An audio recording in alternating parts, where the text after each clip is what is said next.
我会强劲的声音，真诚心出关心，倾听降低生活负担，让国家合理合一，共享安居娱乐业，有扶贫重点劳公民，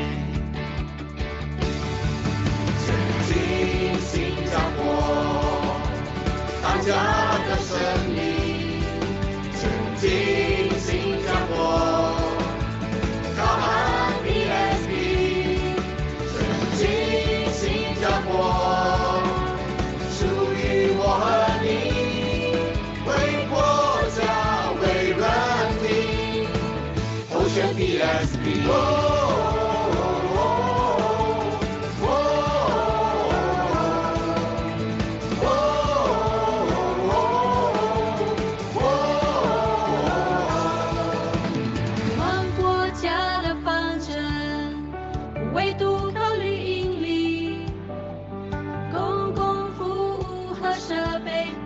赚钱的工具，公平完善医疗福利，最受策略不平民，教育年少的下一代，开创美好新天地。前进新加坡，大家的胜利，前进新加坡，高喊 PSP。新加坡属于我和你，为国家为人民，候选 PSP。新加坡，大家的胜利，前进新加坡，高喊 PSP。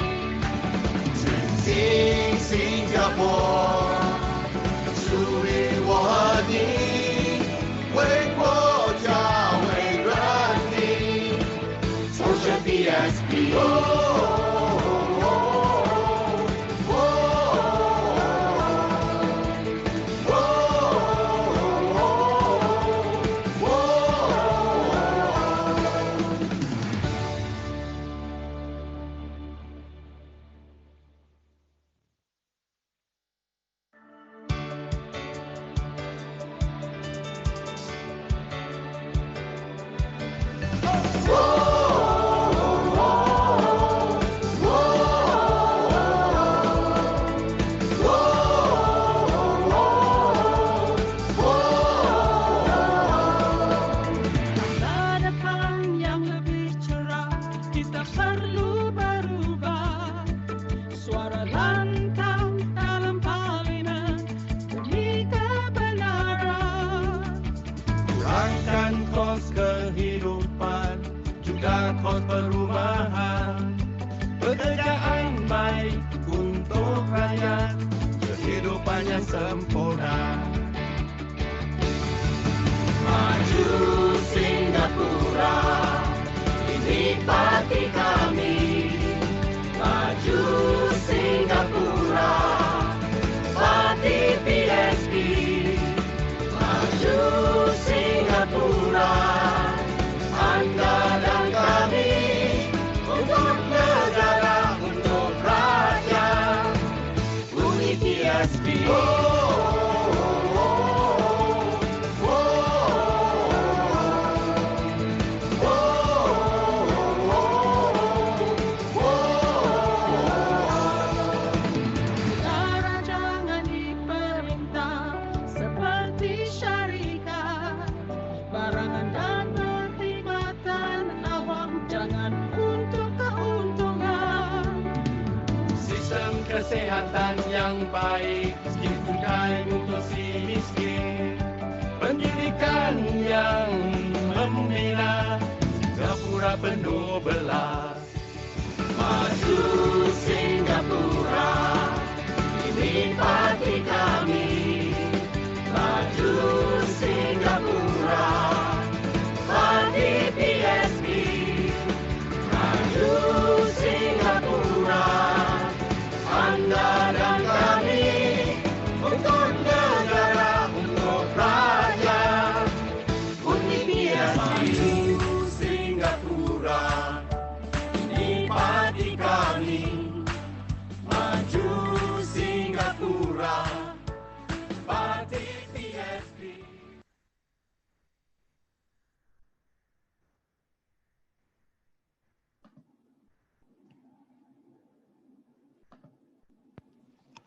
Hello. Good evening, everyone, and welcome to our first e-rally for PSP, this Progress Singapore Party. Hi, my name is Craig, spelled C-R-A-I-G, and my surname is Teo, T-E-O. So I'd like to welcome everyone who is joining us on either Zoom or on Facebook Live. And it's a pleasure, and especially tonight, we are having the team from Tanjong Pagar GRC, okay? All of them are here present, 4 guys and a lovely lady. And on top of that, we have also got one of our PSP candidates who is from the single member constituency, otherwise known as a SMC, and that's from Kebun Bahru, and he'll be joining us as well. So I'll bring them on in a while and let you guys know who they are. So I hope most of the people who are joining us tonight on Facebook Live and on Zoom will be the residents and the voters who are from Tanjong Pagar, GRC, and from Kebun Bahru. Of course, the rest of Singapore, I welcome you to join us as well. And tonight, they'll be giving their rally speeches. They promise to keep it short. So you guys aren't going to get bored because each of them have a hot topic that they want to focus on for tonight. Okay, and after that, you'll open up to the Q&A that'll be happening. You can post your questions and we'll do our best to answer as many of the questions as possible, hot button issues that matter to the Singaporean voters. Before we continue, I'd just like to let you guys know some of the things that are going to be happening as well. For those of you who may want to help PSP, because it's quite an expensive affair to take part in a general election, if you want to help us in one way or another, one of the ways you can help us is go down to this shop. Actually, I'm not sure which one. Okay, we'll talk about this one first. This will be for the funds that you may want to send to us. If you have it on your mobile phones or iPads, you might want to take a screenshot of this. This will be very easy for you. You can scan me. You see the QR code there on the right-hand side of the screen. That will bring you to our website where you can make a donation. And for those that want to do it by pay now, you can send it to our DBS bank number. The UN number is T19SS0061 England, Holland, Osaka, London. That is the UEN number for pay now. And when you do that, you always have to include the amount that you have donating to PSP, your contact number, and your name. Same for those who want to do it by check. You make the check payable to Progress Singapore Party, and you need to put your name, contact number, and email at the back of the check. You mail it to Progress Singapore Party, 170 Upper Bukit Timah Road, Hex 14-04 Bukit Timah Shopping Centre, and the postal code there is 588179. And can my tech team please bring up the next slide? That's from the ELD department, explaining why this information has to be given. This is not demanded by PSP, but it is a government rule that we need to give your contact number and your name. The reason is because in Singapore, only Singapore citizens, PR also cannot, only Singapore citizens who are 21 years and above are allowed to make donations to political parties, okay? So it's written there under the Political Donations Act, okay? It has informed us that this record keeping requirement, including the provision of contact numbers, supersedes the confidentiality provisions under the Personal Data Protection Act, otherwise known as PDPA. And PSP will ensure that all information provided is kept strictly confidential. So in case you're wondering, why so mafan? It's not because we want to, because this is a rule that is laid down by the elections department because they don't want to have people who are from outside of Singapore making donations or trying to control the outcome of the GE in Singapore. So that is the part of it. So for those later, we'll show the picture of the details for the UN account, the PayNow or PayLah, and later also the check and the QR code. And for those of you who love our PSP merchandise, can we bring up that slide, please, my good tech people, so we can show them? Yes, the PSP merchandise, if you want to buy our Autica Otter, which is very cute, it's going for $30 each. But if you buy a pair, you get a $10 discount. And we have our cap selling at $10 each and the round neck t-shirt as well. So the shop that is selling the PSP merchandise. It's a shop that's called Passions, spelled Passions, and it is a shop that is selling a lot of antique watches. Okay, so the shop name is called Patches, and it is located at Unit 02332B, and Marina Square is quite a big shopping center. It is at the site that is nearest to Pan Pacific Hotel. Okay, so there you'll find the shop there. I was there, I visited that place. So once you go in the direction of where Pan Pacific Hotel, you'll find the shop that carries all this PSP merchandise. And the shop is open daily from 1 p.m. to 8 p.m. And also for those of you who may have not know this, but the PSP we have produced. Can we bring on the newspaper article from the Xingming Bao? Okay, for today. What we have done is that PSP is the first and only party that have done a short video in dialects. So you hear some Teochew, some Hokkien, a bit of Cantonese, and so on and so forth. So if you have time, go and take a look at this video. It's gone viral online, so you should be able to see it on the PSP Facebook page. Also on, I'm a member, so I posted it on my page. So my name is Craig Teo, so you can go there and look for it as well if you're having any trouble looking at it. So apparently 55,000, I think about 50,000 people has seen it, and it's also going on WhatsApp and things like this. So this was an article done by Xingming Bao today, saying that how PSP is using to reach out to people who are in the pioneer generation. So it's a good way to reach out to them, because most of them, they don't have access. So we encourage all of you who, if you have downloaded a copy of this video, to show it to your grandparents, your akong and your ama, so they are also in the loop for what's happening for the coming elections. So back to screen, please. Thank you very much there, my good tech people. And it's time for me to bring on now our candidates from PSP. Can we have them all on screen, please? Thank you very much, everyone. There we have Michael Chua now. He's first popped up. Okay, all of them are popping up now on the screen. And let me introduce them to you, Singapore. And we have now Michael Chua. And just wave your hands so at least we know who you are, Michael. So that's Michael Chua. He's the organizing secretary for PSP. He's the guy that is like, the chess master, telling everybody what to do here and there, So that's very important. And besides Michael, now we have also Harish. Harish, can you just wave your hand so that they know who you are? Hi, Harish. Hi, welcome to the program. Today is our e-rally, so we're going to see you guys all in action, and they are all part of the Tanjong Pagar team. The next one is the only rose among the sunflower here, and you have to unmute yourself, Wendy. Okay, that's Wendy Low. You have to unmute yourself and say hello to Singapore. Wave your hand so everyone know who you are, in case they are not sure. This is the lovely Wendy. Yep, there she is. She's also part of the Tanjong Pagar GRC team.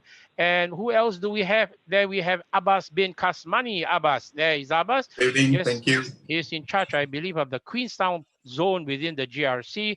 And we have the youngest member in the team. He's in charge of Bona Vista. That is Terence Soon. Hello. He's a pilot with Singapore Airlines. So he's the youngest member in the Tanjong Pagar GRC. Just became a daddy. I think let you introduce yourself. And of course, last but not least, the only guy who is not in Tanjong Pagar GRC, because he is contesting in Kebun Bahru SMC, and he's none other than Kumaran Pillai. That's Kumaran there. So guys. Yeah, hi. Good to have all of you on board here tonight. So I guess Singaporeans have had their dinner. They understand what's going to happen. And the first person that I'm going to pass the floor to is Mr. Michael Chua, and he's going to give us his rally speech for the evening. Michael, if you are ready, the floor is yours. Take it away. Okay, thank you, Craig. Good evening, ladies and gentlemen, and particularly to the residents of Tanjong Pagar GRC. This is quite unusual. We are doing a live rally. I believe the rest of the other political parties have chosen a different format, but we decided tonight to try to do our live rally speeches. And this is something that is a bit unusual because you can't get your adrenaline flowing without the crowds out there. Okay, but nevertheless, we try to do it. Okay, I think the first thing I want to touch on is that what's the difference between PSP candidates versus those other candidates out there. One of the things that we have done for this particular election is that we have actually presented our PSP candidates in 3D. What I mean by 3D, okay, I'm sure you've seen the 2D cutouts, okay, of the policeman, stop thief and no crimes and all that. What we have in Singapore has traditionally been very shallow kind of images or details about the politicians that we have in our political system, right? So we know a lot about which university they go to, perhaps, and maybe which career they have adopted. But none of them actually, share very much about their family, their hobbies, and things they do, or well, at least in a very significant manner. So what we have done this time around is that we have actually did a series of videos called Up Close and Personal, right? Through this series of videos, we have actually presented our candidates in 3D, so that for those that are interested and have the time, and I urge residents of Tanjong Pagar GRC, please spend a little bit more time. Your vote is very precious, right? You need to know who is going to be your member of parliament. Spend probably about maybe 4 or 5 hours in total. Go and understand all the 5 candidates, okay, in Tanjong Pagar GRC, why they do what they do, and what is driving them, right? Because this is something that you need to know, so that in future, when we engage you, you know where you come from, what is driving us. So that's something that we have done that is different from the rest, right? And at this point in time, based on the videos and based on my interaction with all the other candidates in my team, I can assure you that all of us have heart and commitment, right? And that is one distinguishing trait that makes us different from the rest. Okay, allow me first to introduce Wendy. Okay, Wendy has actually been with the party, even the party before the party was formed. In the early days before the party was registered, we had one thing called the Docs Planning Team, the DPG. So Wendy, together with most of the founders, or in fact all the founders, has been members of this DPG since before the party was registered. So we went through a process to discuss all the ideas, right, and register the party, okay, limited by 12. And then we went on, when the party is formed, to use this DPG to work out much of the basic foundation, okay, for the party.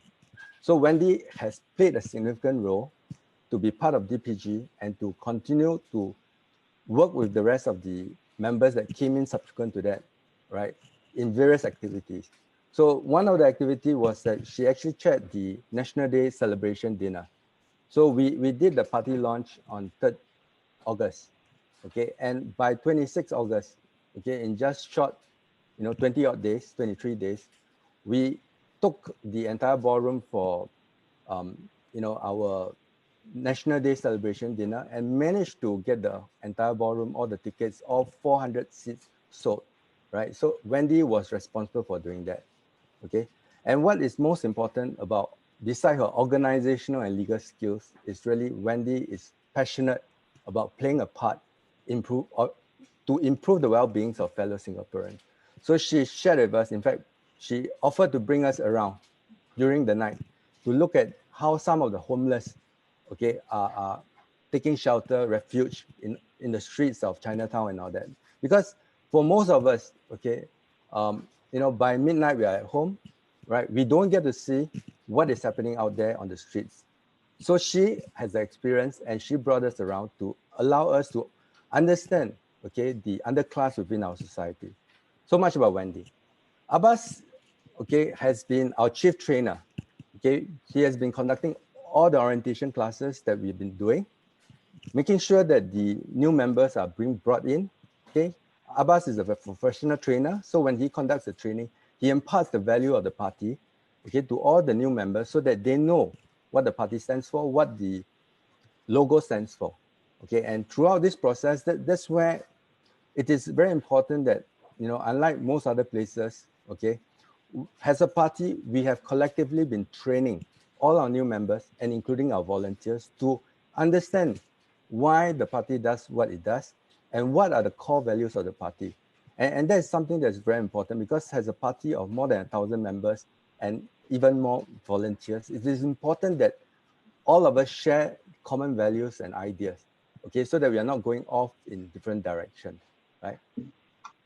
Terence, I met him when he joined our second orientation class. Okay, the moment he stand up and explained to the rest of the class, there were about 30 of them, okay, why he joined and why he wanted to make a difference in politics, that's when I know that Terence, okay, is a person that I would want to work with. Okay, so very soon after that, managed to get Terence on his off day to come and join Doc, okay, for a coffee session. Okay, in PSP, we don't have tea session, we have coffee session. There's no tea really served at the, Doc's house, but we have lots of coffee. So Terence joined us, had a coffee with Doc.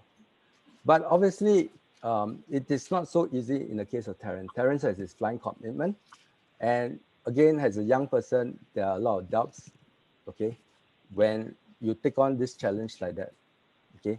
So we managed to work closely with Terence to understand what are the difficulties, and more importantly, okay, I must thank Singapore Airlines that, they have been very flexible and forthcoming to support Terence's effort to stand as candidate, okay. And even at this period, right, even as flying schedules are being resumed, SIA has allowed him to apply for no pay leave so that he can be fully committed to the entire campaign, okay.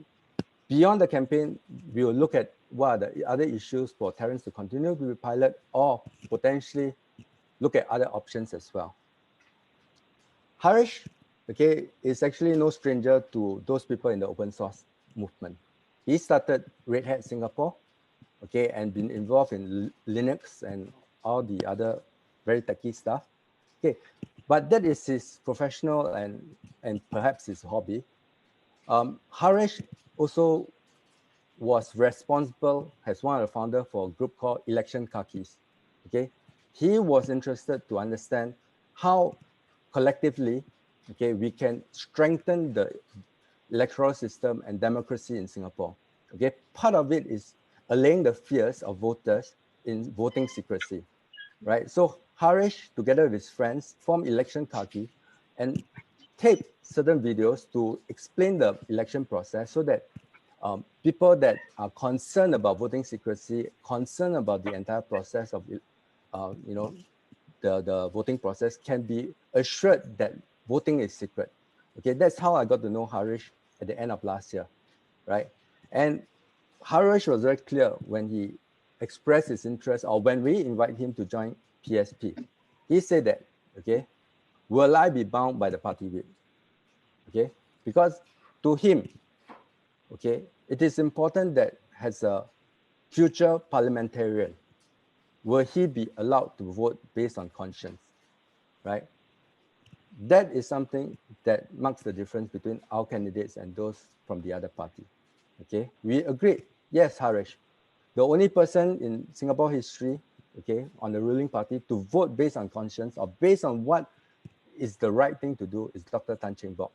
So obviously, when we formed PSP, okay, we understand that there may be occasions where potentially certain issues are sufficiently sensitive that we cannot, okay, have a unified position, and therefore candidates or MPs will have to vote according to their conscience, and that's Harish Pillay.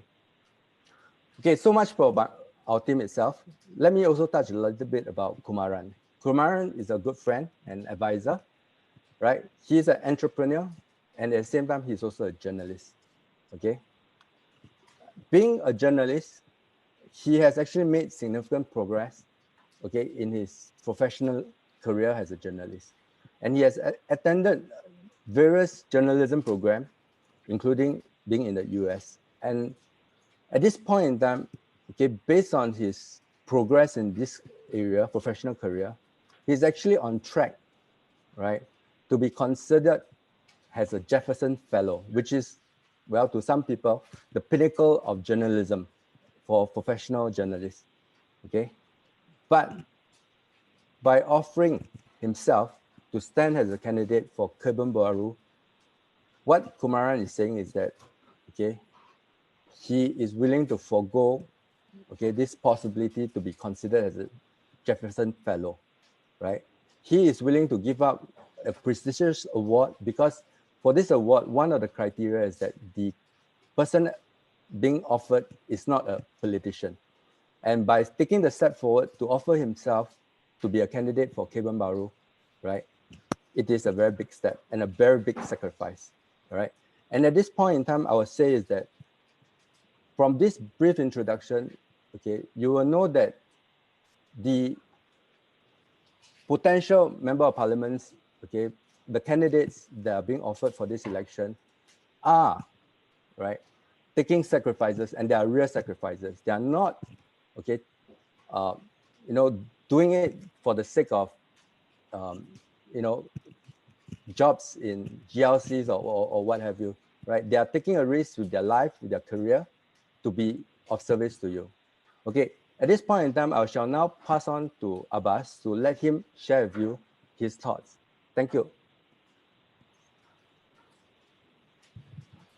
Thank you, Michael. Thank you very much, everyone, my colleagues, and thank you, Craig. I shall speak in Malay in this event. Right? Okay, salam sejahtera, tuan-tuan dan puan-puan, penduduk dan pengundi Tanjong Pagar GRC. Pandemik COVID-19 secara praktikal telah mengubah hidup kita, baik di Singapura dan di seluruh dunia. Di mana sahaja orang bercakap mengenai normal baru, kita harus mencari cara baru, lebih baik dan selamat untuk bekerja, belajar dan hidup. Kita harus memikirkan semula bagaimana kita berhubungan dengan majikan, rakan sekerja, rakan pelajar, jiran, dan bagaimana kita berhubungan dengan pemerintah. Pada 10 hari bulan Julai, anda akan memberi suara anda memilih kerajaan yang baru. Undian anda akan menentukan masa depan kita dan masa depan anak-anak kita. Adakah anda mahu masa depan kita sama seperti masa depan yang lalu? Di mana kehidupan dan penghidupan kita ditentukan oleh satu pihak yang dominan, yang lebih berminat untuk mencipta kekayaan dan mengorbankan rakyat. Sama seperti segala yang lain dalam hidup kita akan berubah dalam normal baru ini. Inilah masanya untuk mengubah cara Singapura ditakbir. Perubahan itu boleh dimula di sini, di GRC Tanjong Pagar. Jadi Progress Singapore Party atau Parti Kemajuan Singapura, kita akan bertanding di sini menentang PAP.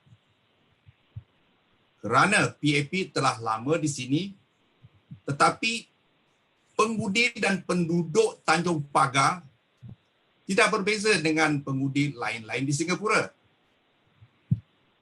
Sebilangan besar dari anda kehilangan kerja pada pekerja asing. Anda menghadapi kos sara hidup dan penjagaan kesihatan yang tinggi sekali. Sama seperti kita yang lain, anda takut kehilangan nilai flat HDB anda. Sama seperti kami yang lain. Dalam masyarakat Melayu Islam, dengan TTFS, subsidi yuran pengajian tinggi oleh Mendaki, kami tidak melihat banyak kemajuan dalam pendidikan, pekerjaan, perumahan dan bidang pembangunan sosial yang lain. Jadi pendek kata, kita mempunyai lebih banyak masalah dari penyelesaian. Banyak masalah ini wajib dikurangkan. Anda lihat berapa masalah ini adalah hasil daripada dasar pemerintah. Dan kerana kita mempunyai pemerintah satu pihak, dominan, dasar-dasar ini tidak dipersoalkan atau dicabar. Dalam normal baru ini, PSP ingin mewakili anda untuk mempertanyakan dan mencabar dasar ini.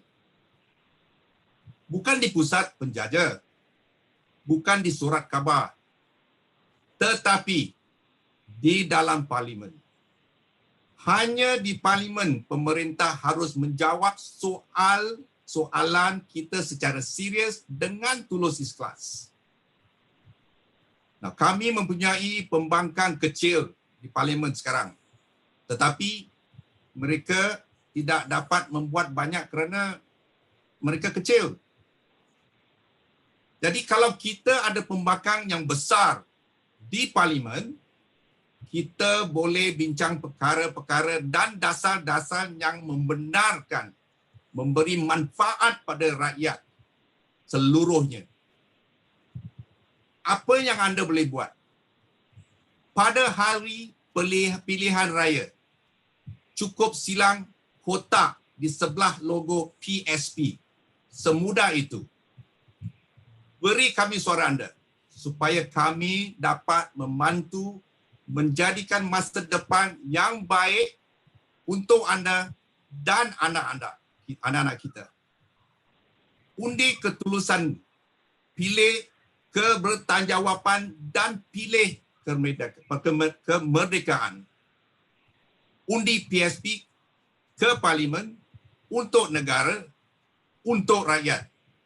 Jadi majulah Singapura. Terima kasih. Back to you, Craig. Thank you very much. Thank you. There was Abbas bin Kasmani, who's in charge of the constituency of Queenstown within the Tanjong Pagar GRC. Michael, would you like to introduce your next panel member? I believe it's Harish, right? Yeah. Michael, you want to introduce? Harish is speaking next. Yes, Harish. Yeah, okay. Right. Harish, the floor is yours. Thank you. Thank you, everybody. Thank you for being on the call. Thank you for taking time in this evening to be listening to us talk about what our vision and our plans are for Tanjong Pagar GRC. So good evening. My name is Harish Pillay, and I've been a new member of the PSP, as Michael has explained. I joined earlier this year because I feel that there is a lot of things that I could possibly contribute to making Singapore a better place. So it is with a lot of humility that I stand before you as a candidate from the Progress Singapore Party running in the Tanjong Pagar GRC. I decided to step forward to serve my country because it was becoming clear to me that over the last decade or so, we have been led down a path that is not sustainable for our children, for our grandchildren, and for Singapore. Now, what do I mean by that? Let me tell you a simple story from a viewpoint of my niece. I have a 2-year-old niece, and I am sure many of you have young children like her in your family as well. My niece would live to see the next century, but what kind of Singapore would she be living in? I would like to do my part to ensure that she, her children, and her grandchildren will be able to live well and thrive in Singapore as our parents and us have been able to do so. The things I believe we need to change are, first, change to a sustainable economy that does not mortgage the future of Singapore to economic growth and the effects of global climate change, which risks Singapore becoming an unlivable place. Second, focus on improving the lives of the population that is living in Singapore and not just on growing the population. Third, measure the prosperity of our nation not just by the things or infrastructure we have built, but by the ability of our citizens to live happy lives. I grew up, like most of you, reciting the pledge every day in school. I will recite it now. We, the citizens of Singapore, pledge ourselves as one united people, regardless of race, language, or religion, to build a democratic society based on justice and equality, so as to achieve happiness, prosperity, and progress for our nation. These words have been repeatedly said every morning by every single Singaporean when they were in school, and we are reminded of it on an annual basis. It is actually a very meaningful phrase. The pledge captures both our shared ideals of the Republic of Singapore to help our citizens, like you and me and my niece, to achieve happiness, prosperity, and progress. She would, my niece, over the next 15 to 20 years, go to school and I hope become a happy young lady living in Singapore. By the time it's probably 2040, what would Singapore look like in 2040? Would the changes in the climate be so bad that she will be faced with an unlivable place? Would Singapore be so crowded with a population in excess of 7 million people? Would we have taken away all the remaining forests that we have in Singapore to house the additional people that are going to come in? Is that the world she has to grow up into? Or should she have a better, brighter, and more compassionate future? I'm standing for election and asking for your vote because I want to be able to be the one that can help pass on to her a Singapore that she can raise a family and live a happy, prosperous, and fulfilling life. I want to be able to tell her that I did all that I could to tackle the threats, the existential threats facing our country. That I made sure that I helped to reduce our dependence on fossil fuels and accelerate Singapore into a 100% renewables-based economy. We can do it. We are small enough to be able to do that. And that is what I want, because if we can do that in the right possible way, by incentivizing our people, our engineers, our dreamers, our artists, our scientists, our planners, to create technology and designs that made us and help us transition to a sustainable energy future. You cannot have a sustainable energy future and expect to have a smart nation. If these two have to go together, the smart nation is necessarily riding on a sustainable energy future. This transformation is the reason why she will be able to live in a country that is exporting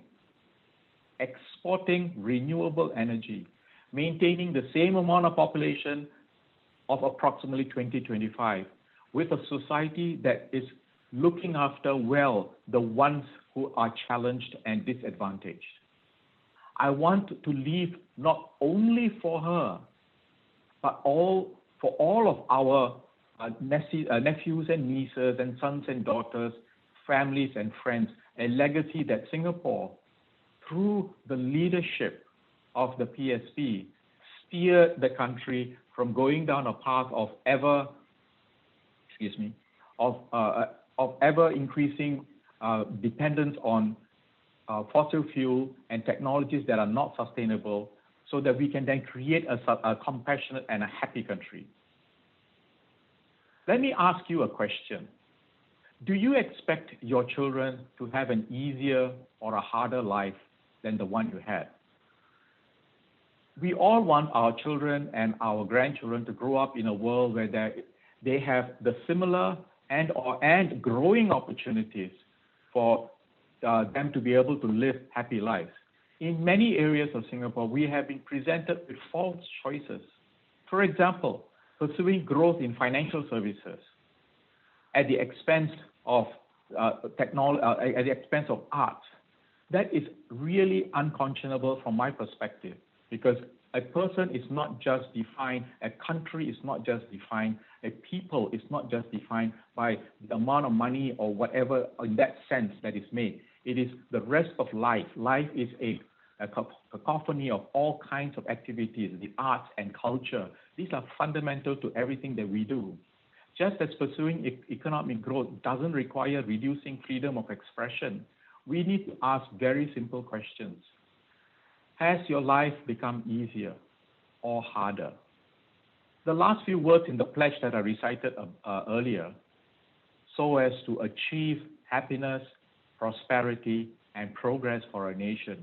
There are very important three key ideals that we need to keep remembering and recounting and checking against. And the most important of the three, I feel, is happiness. Because if that is not realized, I'm not sure exactly what are we trying to achieve. We want to be happy in doing whatever that we are trying to do. It cannot be just measured in terms of how much infrastructure or roads and highways and train lines and airports and skyscrapers. That doesn't bring happiness. It is the life you live with your family and your friends, and when you enjoy the rest of Singapore and nature and every other thing, and arts and culture. That's what brings life happiness. That's what brings us a meaningful life to live. We are seriously, unfortunately, missing a lot of this right now.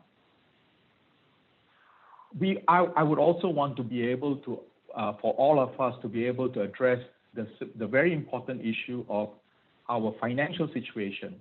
For example, the issue of withdrawal of CPF contributions.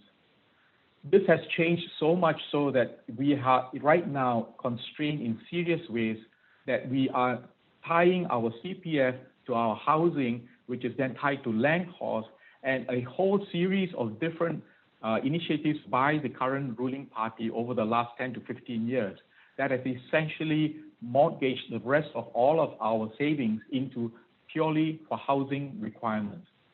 How are we even going to be able to use any of those for our retirement, and for all of us who are aging to be able to retire and find a meaningful life post in a retirement life?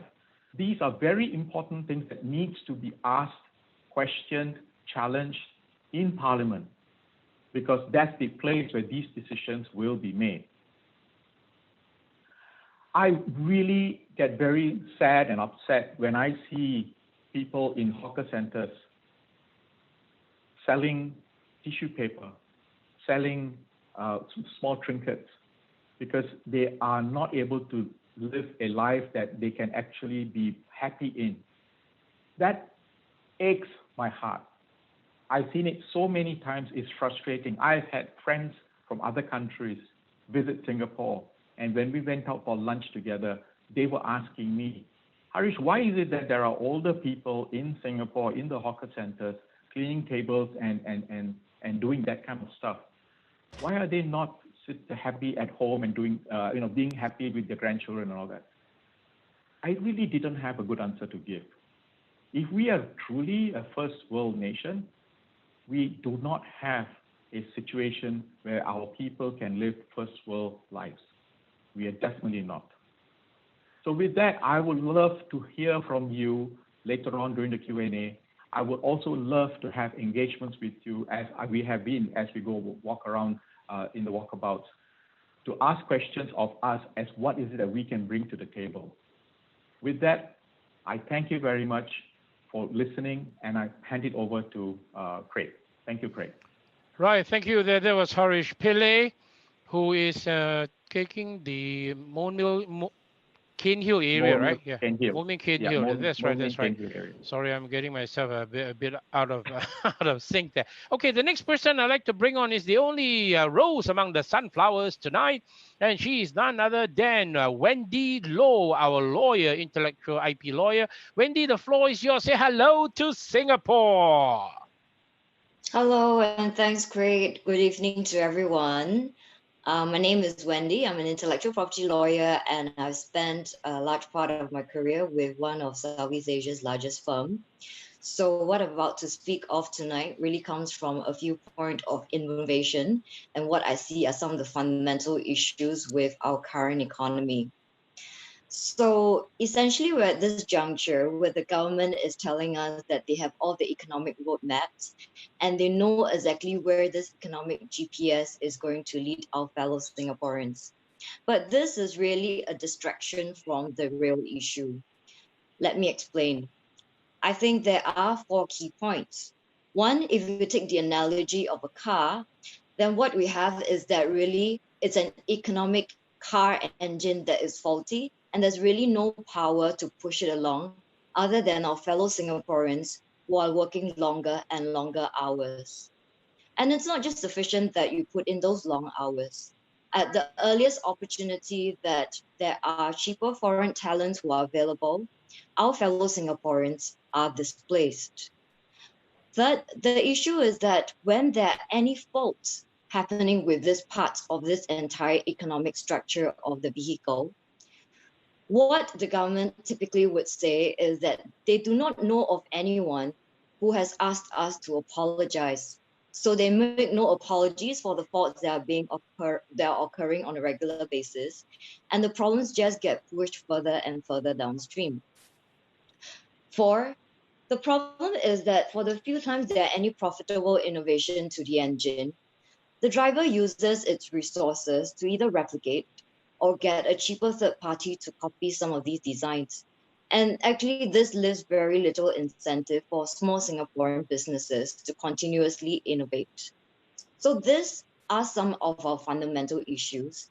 And what we end up with is really a flashy, beautiful car with a so-called advanced economic GPS. But the car itself is structurally and economically and fundamentally crumbling.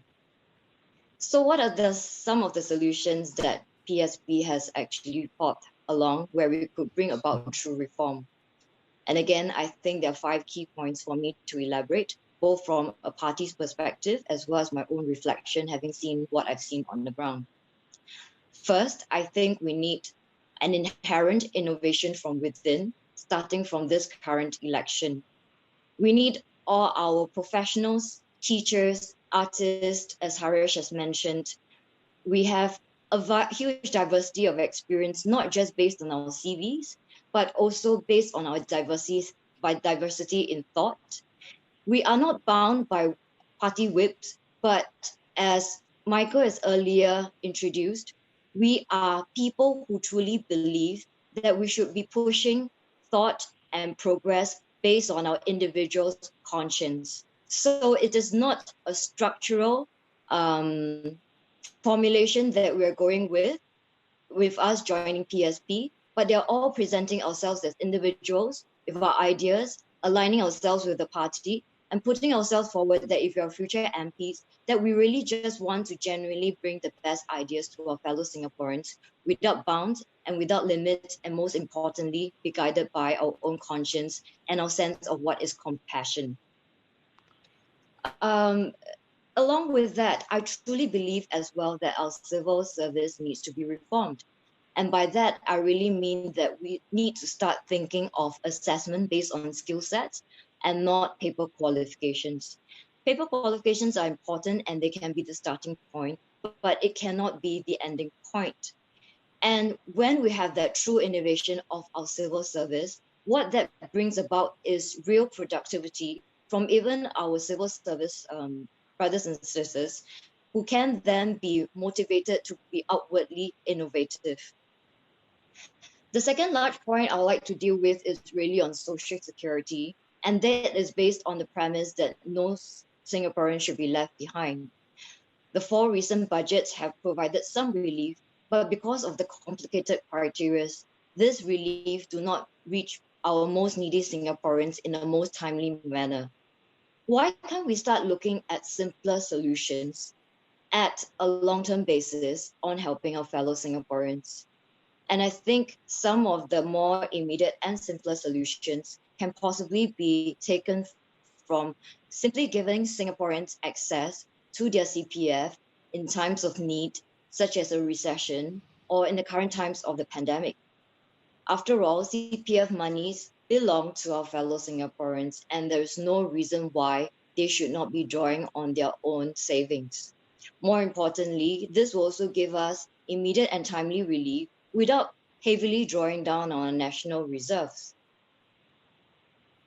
A resident I've spoken with has also suggested ideas such as allowing elderly Singaporeans enjoying interest accumulated from their CPF. And I think this is an idea that merits further consideration. A related point I've raised in an interview, a discussion I had earlier today, is really why are we looking to key party leaders or key 4G leaders for any form of ideas or solution when we can really be sitting with our fellow Singaporeans and looking for solutions from their perspective. And I think what we need to really bring about is the true ground out leadership to really bring about better solutions for Singaporeans. Related to what I mentioned about a CPF withdrawal, I think at the baseline, we should be talking about excess of CPF to allow for minimal living wage. But at this current juncture, there is very little data to support what is a viable living minimum wage for our fellow Singaporeans. And I do hope that we can push for an independent study as to what this criteria entails. In most surveys that has been commissioned as of today, it looks about basic survival. But as we all know, for meaningful survival, as Harish has also pointed out, it goes beyond just having rice, water, and a shelter over our head. It is about our investment in arts. It's about our engagement with our children's education. It is about having a meaningful existence that is framed on the prospects of real happiness. And with that as criteria, and with that as fellow potential MPs that's coming forward, we are looking at multiple trunks to this conversation instead of having one party dominating that dialogue. And I think it's when you have that multiple prongs looking at a current situation that you can bring about more meaningful discussions and solutions. And at the end of the day, with this minimal living wage, what I truly also believe that should form the base criteria for our low-wage workers. And that is when we can really start talking about helping our fellow Singaporeans who are earning the lowest strata of income, that they themselves become elevated, that they themselves find meaning, and they themselves go beyond mere survival. The third point I would wish to bring up is also the idea of job creation for Singaporeans, of which we've been hearing a lot about. And specifically, I would like to say this in relation to our young graduates and also our PMAPs. One of the key reasons I believe why our young graduates are finding it hard to gain employment in times of crisis is that most employers see them as liability, even if their training and salary to some extent could be subsidized. What we need fundamentally is really a mindset shift. And I offer a proposal, which is to start looking at our young graduates as digital millennials who bring about a new skill set in terms of digital marketing, in terms of network marketing. And this is really looking at it from the perspective of growing a business pie from the very first time they are entrants to your businesses. What can be done along these lines is that businesses can start rewarding your young graduates also on a profit sharing, quite apart from a fixed salary. And this profit sharing element can help bridge the slightly lower wages that they may be asked to take on for the temporary time that we are having this recession period. So it's a win-win situation whereby the companies themselves may be able to afford promising opportunities at slightly lower wages, thus resulting in cost savings for the businesses. But at the same time, there's potential for the graduates to upside if they can leverage on their marketing skills to bring about bigger business opportunities for their employers. So we should be looking at more strategic directions instead of looking at a one-sided dialogue where we're just asking the graduates basically to, for want of a better word, to suck it up, live with lower wages, and hope that the economy recovers sufficiently for them to move on. And with this, I would also suggest that the state also look at making marketing and digital marketing compulsory elements of studies for courses before our IT, our polytechnic, and our university students graduate. And therefore, they can be part of their curricula and part of their consciousness and awareness as they seek their employment. And with the increase of lecturing positions, this can create opportunities for PMAPs who may be looking for transitional roles. And PMAPs themselves may have had strengths marketing in different industries that they can offer real life training opportunities to these students. So this is not just a win-win, but I think it could be a win-win-win solution. Turning specifically to PMAPs, I would say that in the time to come, a lot of the focus has really been on training or reducing foreign intake But at the end of the day, what we do need to realize that the fourth industrial revolution is not just about foreign talents that are coming on board in a physical basis, but also competition that's being offered based on online availability of resources and labor from overseas. So how do we need to address that beyond just throwing lots of money for reliefs and retraining of our PMAPs? And I think this idea needs to come back to what we make of the fourth industrial revolution. Fundamentally, again, I believe it should be based on the premise of marrying technology or what are needs that are essential to human. And I think the COVID has taught us that what are our essential services? So what we should be looking at really is marrying of technology, AI and robotics with your food, with your energy, with your water resources, with your education and your healthcare. And then direct all your training focus to having your PMAPs become leaders when that shift is made available or when that shift is already now and here, that they should be making meaningful transitions and not just spend all these reliefs and training opportunities in untargeted, unfocused ways of just clearing KPIs for civil service to say that they have created those number of training opportunities. And fourthly, I believe we should be looking at sustainable growth. There's been recent controversy as to whether or not we are projecting for a 10 million population growth. But quite a number, apart from the numbers, what I do believe is that we should be looking at an ASEAN-oriented growth. ASEAN is projected to be the fourth largest economy by 2030, and they are our immediate neighbors. With our Malay community, I've also previously spoken that we should be moving away from a relief model and looking at an aspirational model for our fellow Malay brothers and sisters, so that we can look at ASEAN, we can look at Malaysia, we can look at Indonesia, and see what are the business opportunities that can be bridged, because there is a huge common similarity in both language, heritage, and culture that our Malay community can access in a way that the rest of us cannot. So why are we not tapping on this huge potential that we already have? And the next thing, when we talk about our new citizens who have already become part of us as fellow Singaporeans, we should be moving to a conversation where we're growing together. They come from many different countries, and moving even from ASEAN and beyond, they again can be seen as our economic ambassadors, likewise to bridge opportunities for fellow Singaporeans, looking at enlarging the economic pie, reaching countries to China, Russia, India, Central Asia, and we should be starting conversations in ways that are collaborative. Finally, and my last point is that we should be looking forward on an economy based on wellness renaissance. And by that, I'm looking at affordable, preventive, and holistic healthcare for our elderlies. I'm talking about looking at Singapore as a country that deals with true happiness, and we should be aiming for zero suicide.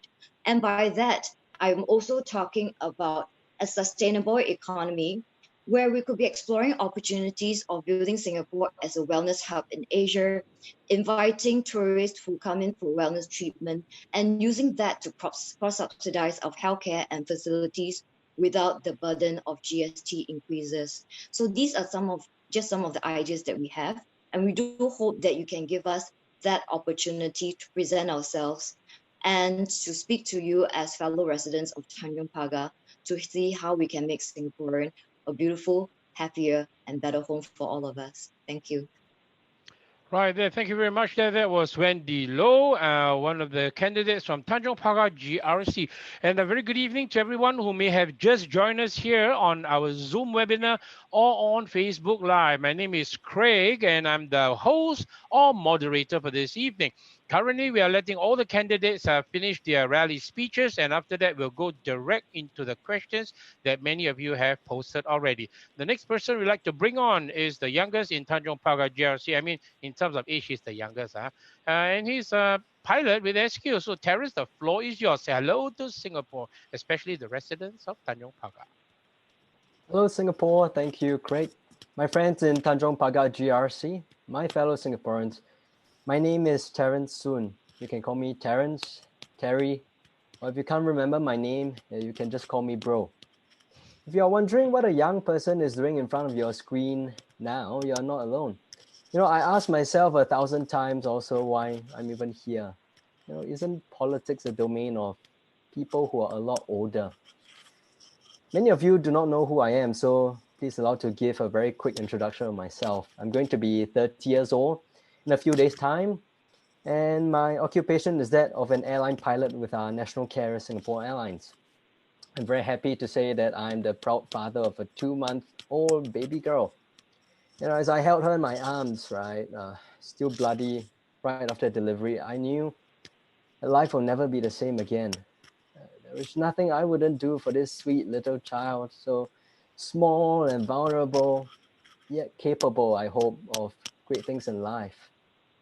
A number of people have approached me to tell me that I'm jeopardizing such a good career, that I might never be promoted after getting into politics. But let me make this clear. I love being a pilot, and that passion will never go away. It has been my dream since I was 4 or 5 years old. But going into politics is not a job. It's a calling. I wouldn't be here if it wasn't for Dr. Tan Cheng Bock sacrificing almost everything for this beloved country. He has taught Singaporeans that when we believe in something, we must stand up for it. And I believe in this too, and my feelings are too strong for this that I must stand up for it also. As I said, there is nothing I wouldn't do for my baby daughter. And while I had so much apprehension at first prior to stepping up to this position, I know I must do it for her. I have to do my part for her generation and the generation that comes after. Singaporeans have long been calling for the young to step up into politics to give them the assurance that the future of Singapore is secure. And this is the same, be it for the PAP or any other alternative party, right? We are all loyal Singaporeans, and we are doing it for the good of the country. Good people are everywhere, but to take this major leap to get into politics is never easy. Nobody wants to lose their personal and family privacy and be scolded by members of the public, regardless of how good you are. Nobody wants to have their lives placed under a very bright public spotlight where you are under scrutiny for everything you do and where people are just waiting to catch you make a mistake. But let him who has never made a mistake cast the first stone. This is why people think twice or thrice about stepping into politics, especially for young people. But the more I look around myself and ask, why is there no youth representation? Well, why is there no one of my generation who's willing to sacrifice to be here? And the more the voice inside my head says, right, if not you, then who? And if not now, then when? But we cannot be silent at this time. We are going through the hardest crisis that Singapore has experienced since World War II. And perhaps we have been placed here for such a time as this. It is impossible to work 16-hour days, 7 days a week, raise great kids, have a great marriage. But this is precisely what I must do when I get into politics, especially now during campaigning season. I'm so glad that during this campaigning period, my family, especially my wife, they have so willingly stepped up to support this cause that I believe in and translate their support into action by taking care of my daughter so I can focus on my duties as a candidate for MP right here in Tanjong Pagar GRC. So again, why am I doing this? Let me explain. A few years later, when my daughter is older, she'll ask me why the Akong is cleaning the tables, why the Ama is pushing a large trolley of cardboard. What can I say to her? How do I answer her? Right? That they're doing all these purely for exercise? And if I tell my child the reality of the situation here in Singapore, then will she then ask, Daddy, but why? In this case, when my daughter asks why, is it sufficient to just answer that, oh, Singapore is like this lah. The elderly sometimes do not have enough money. But then can I say if she again asks, but why? How do I explain this? In the past, many of us, we have grown up hearing that the road sweepers and cleaners do what they do because they didn't study hard. And if we don't study hard, we become like them. Where has all the empathy and compassion gone? Do we want to continue saying things like this? Or do we want to raise up our children up differently? I know I do.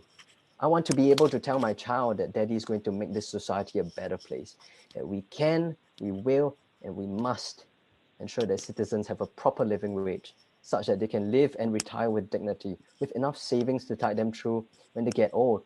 We want to provide our people with a living wage, not just a minimum wage. This has to be done through increasing productivity in all sectors so that we can reduce, not eliminate, our entire reliance on foreign workers. Further automation in our sectors and upskilling of our people are essential to make this happen. This will allow us to have higher wages without passing costs to the end consumers, because we now have less workers in the overall in the economy. You know, I have to be a good example to my daughter. I want to tell her, Daddy wants to set an example of doing the things that I believe in and not just talking about it. Daddy wants to impart the values that we can not only work hard for ourselves and have a great career, but we can also have overflowing compassion from our hearts to take care of those who need help. And Daddy needs to show you that we are not defined by the term that society confers upon us.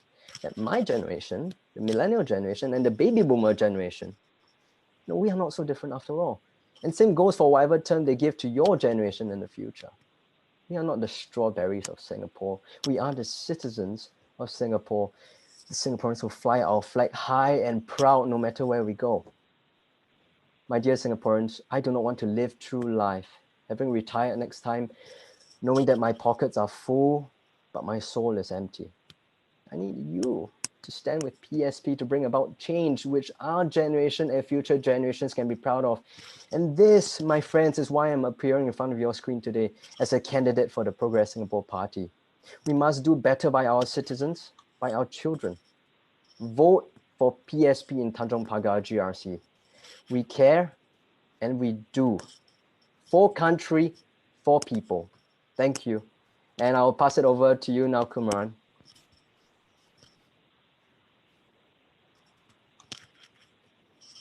Hi, Kumaran. Maybe I just say a few words first. For those of you who have just joined us, Q&A will be available after the speech done by Kumaran. And by the way, Kumaran is from the SMC, which is the single member constituency of Kebun Bahru. And Kumaran, the floor is yours. Say hello to Singapore. Hello, Singapore. Hi. Yes, just a little correction. I got my Jefferson Fellowship in 2018. I was in line to apply for a Nieman Fellowship out of Harvard University, which I had to forego when I stepped into politics. But after walking the ground a couple of months, I've realized that I've not forgone anything. What I left behind, I've enriched myself by meeting so many good Singaporeans in Kebun Bahru, and it's a pleasure to serve them. But you know what motivates most is the stories of the residents in Kebun Bahru. When I was there after 2 days, a hawker came up to me and he said, he has approached the MP for the last 5 years. He's in his 70s. He wants to retire, but he can't retire because he has got 2 handicapped sons. And he's just above the threshold of being on social welfare. And because he's making enough out of his hawker business, he's afraid if he steps down, if he shuts it down, he will not have any money. That was one story. The second story was in Sembawang Hills. A lady came up to me. They run a small hawker stall, husband and wife operations. They said they've been affected by the COVID-19. They live in a landed property, inherited the landed property. They've got no government support. And they turned around and asked me, they said, it's a hawker business. How much do you think we're making? We're not barely making enough to make ends meet. That was another story. Then I walk around Sembawang Hills. Homeowners come up to me and they say, the streets are not cleaned. You know, when the leaves fall, it fills up the drains, the gutters get choked. And there's a mosquito inbreeding problem, you know, in the whole estate. And as a result, there are 80 dengue cases in that cluster. But a grassroots leader came up to me and he said, these are trivial stories, you know, this is not what that's going to change Singapore. I disagree, because when I was there doing house-to-house visit, at about 6:30, I had so many bites on my hands and legs. It was biting through my pants. I had to tell the resident, look, either I'm going to be down with dengue or we have to postpone and adjourn this meeting. And mothers came out of their homes and they said, look at my child, they've got so many insect bites. What has the government done? That's not the problem. The problem is not isolated in Sembawang Hills. Block 260, there's a vacant land just opposite the block. The grass is almost half a meter high. Same problem, mosquitoes attack the residents. There was a dead rat in the gutter. And one guy by the name of Kelvin Joshua comes up to me and he says, they've seen so many rats and they've complained to the MP over the last 5 years. Yes, he visited the place, but the problem has not been resolved. The day I gave the tissue to Prime Minister Lee Hsien Loong, one guy came up to me very angrily and he said, what do you know about Mayflower and Kebun Bahru? He asked me, how many staircases are there in Mayflower Hawker Center? I said, I'm not sure because I haven't, it didn't occur to me that I should count the staircases in Mayflower Hawker Center. I mean, this is not the kind of things that we do in policy making, right? So I was curious. I said, why don't you tell me how many staircases there are? And then he said, look at this. He pointed at the terrain. Mayflower Market sits on a hill. The population there is elderly. They are 60s and 70s. They're wheelchair bound. Sometimes the maid pushes them to the market. And because of the construction work because of the new MRT station and the construction work that's happening at the top of the hill, residents have to walk around that construction, which is like another half a kilometer to get to the market. So if there was a shorter route, an access ramp, that would make their lives easier. Another elderly citizen came up to me and said, there's a basketball court that was built 30 years ago. I'm 70 years old, I'm not playing basketball anymore. So why should we have this court? Why can't we have a pebble walk instead? And these are suggestions that have been given to the PAP MP. So I asked myself, what has he been doing? And I was given an answer. He gives out oranges. He comes out every Chinese New Year and gives out oranges. Is that the job of an MP to give out oranges? Maybe Hong Pao gives out fancy flyers. I've got a single sheet flyer and they give a booklet. That's the kind of money that they have. But they can't spend the money in solving people's problems. One grassroots leader came up to one of my activists and said, Dr. Tan has got only $1 to spend. We've got $100 billion to spend. The $100 billion is the government's money. It's not PAP's money. And I'm quoting you here. So there is a misconception. And there seems to be conflating the fact that it's a political party which is different from the government. There needs to be a separation of the two. Next, after 60 years, what have we really achieved? So I was walking in Thompson Hills. One guy said that he has been voting for PAP ever since he was eligible to vote. And he asked me, why should I vote for you? And I asked him this question. 60 years, 55 years after independence, and 60 years because they were running the state government. They've been in power, but do we have a Samsung in Singapore? Do we have a Facebook in Singapore? Is there innovation in Singapore? Is there anything that we can call our own? The GLCs are not innovative. They are rent-seeking. They're seeking money out of the economy, which means it impoverishes people, right? If you look at the GDP allocation, 60% comes from wealth and asset generation and 40% on income, which means if you're an income earner, you're hard-pressed to move up the social ladder. And these are real issues that we are facing. A PAP supporter came up to me and said, there is problem with social mobility. I'm afraid my children and their children will not have the same opportunities as I did. And why is that so? Because the odds are stacked against the opposition. Kebun Bahru is an SMC, but it was part of Nisun GRC. And before that, it was part of Ang Mo Kio GRC. And some of the residents there do not even know whether we are an SMC or a GRC. And they think that we are still part of Ang Mo Kio. I mean, that was like almost 10 years ago. So I asked them, do you even read the news? They said no. I mean, they read some of the news, but it's all coffee shop talk. So they think that Kebun Bahru is still part of the Prime Minister's purview of being part of the GRC. So I had to educate some of them, saying that there are MPs in the GRC system who are riding on the coattails of ministers. Clearly in Kebun Bahru, the MP hasn't performed. Giving out oranges is not performance by any standard, not in Singapore, not in Malaysia, not in any part of the world.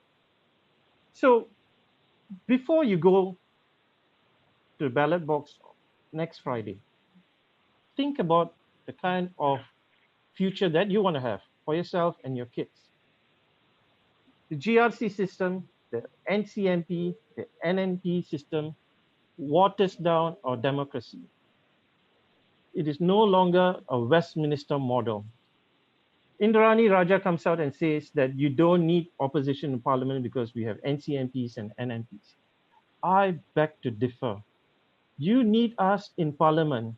You want to break the supermajority of PAP so that we can keep the government in check, hold them accountable for the reserves, for your CPF.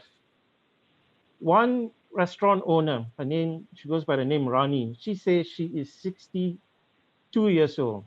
She has about 300,000 in her CPF account, but she can't draw that money out. That's one problem.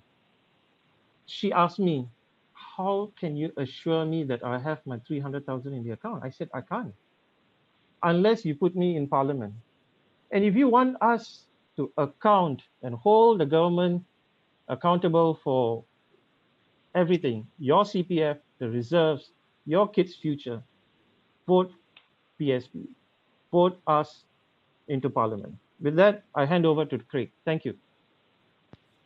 Yes, Kumaran, thank you very much there. So you are really walking the ground in Kebun Bahru, and I don't blame the residents who are staying there for not knowing whether they belong to Ang Mo Kio GRC or Nisun GRC.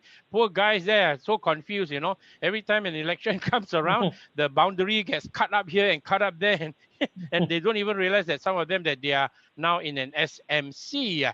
Okay, so once again, I'd like to welcome everyone who have joined us on the Zoom webinar and on Facebook Live. We are having our first e-rally, and the people in attendance this evening will be the team that is from Tanjong Pagar GRC, and Kumaran, who just spoke. He is from the single member constituency, also called SMC, of Kebun Bahru.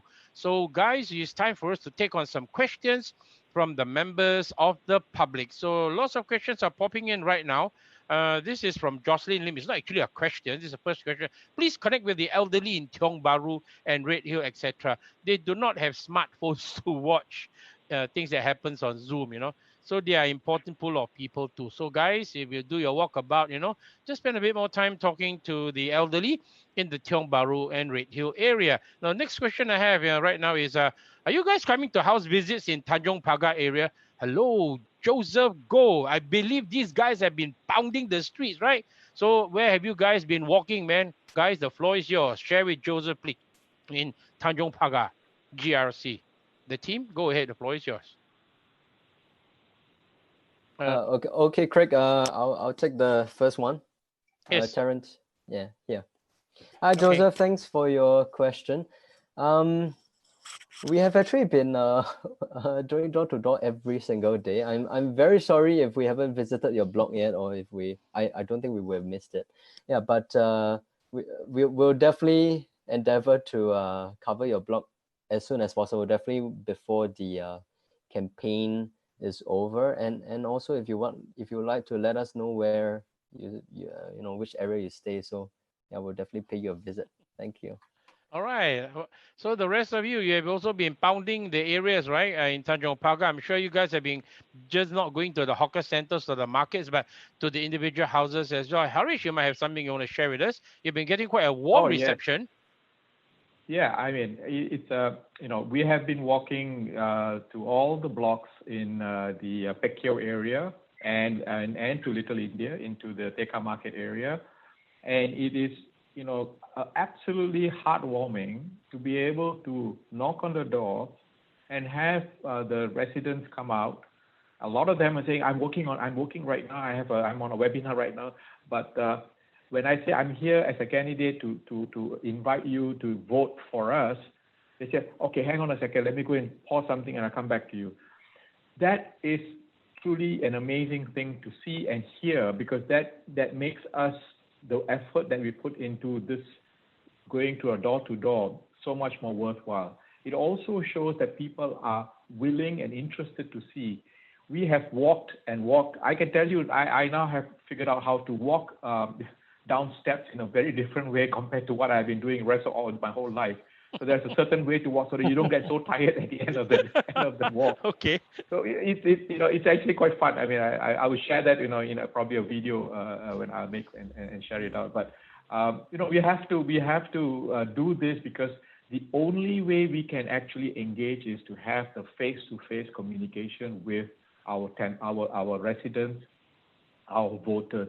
Because when I see you eye to eye, and when I tell you that I'm here to help you, the response that we get, almost every single one of them, 99% of them, have been saying, yes, we want to help you, we will help you. And just to mention the issue that Kumaran was mentioning about people not knowing where they are, that statement also came out where the place where I was at the last few days. They were saying, oh, we thought we were in Jalan Besar. No, I think we were supposed to be in Mormin. But now Mormin is under Tanjong Pagar. But the last time we were still in Mormin, but we then became under Jalan Besar. So how did that become back to Tanjong Pagar?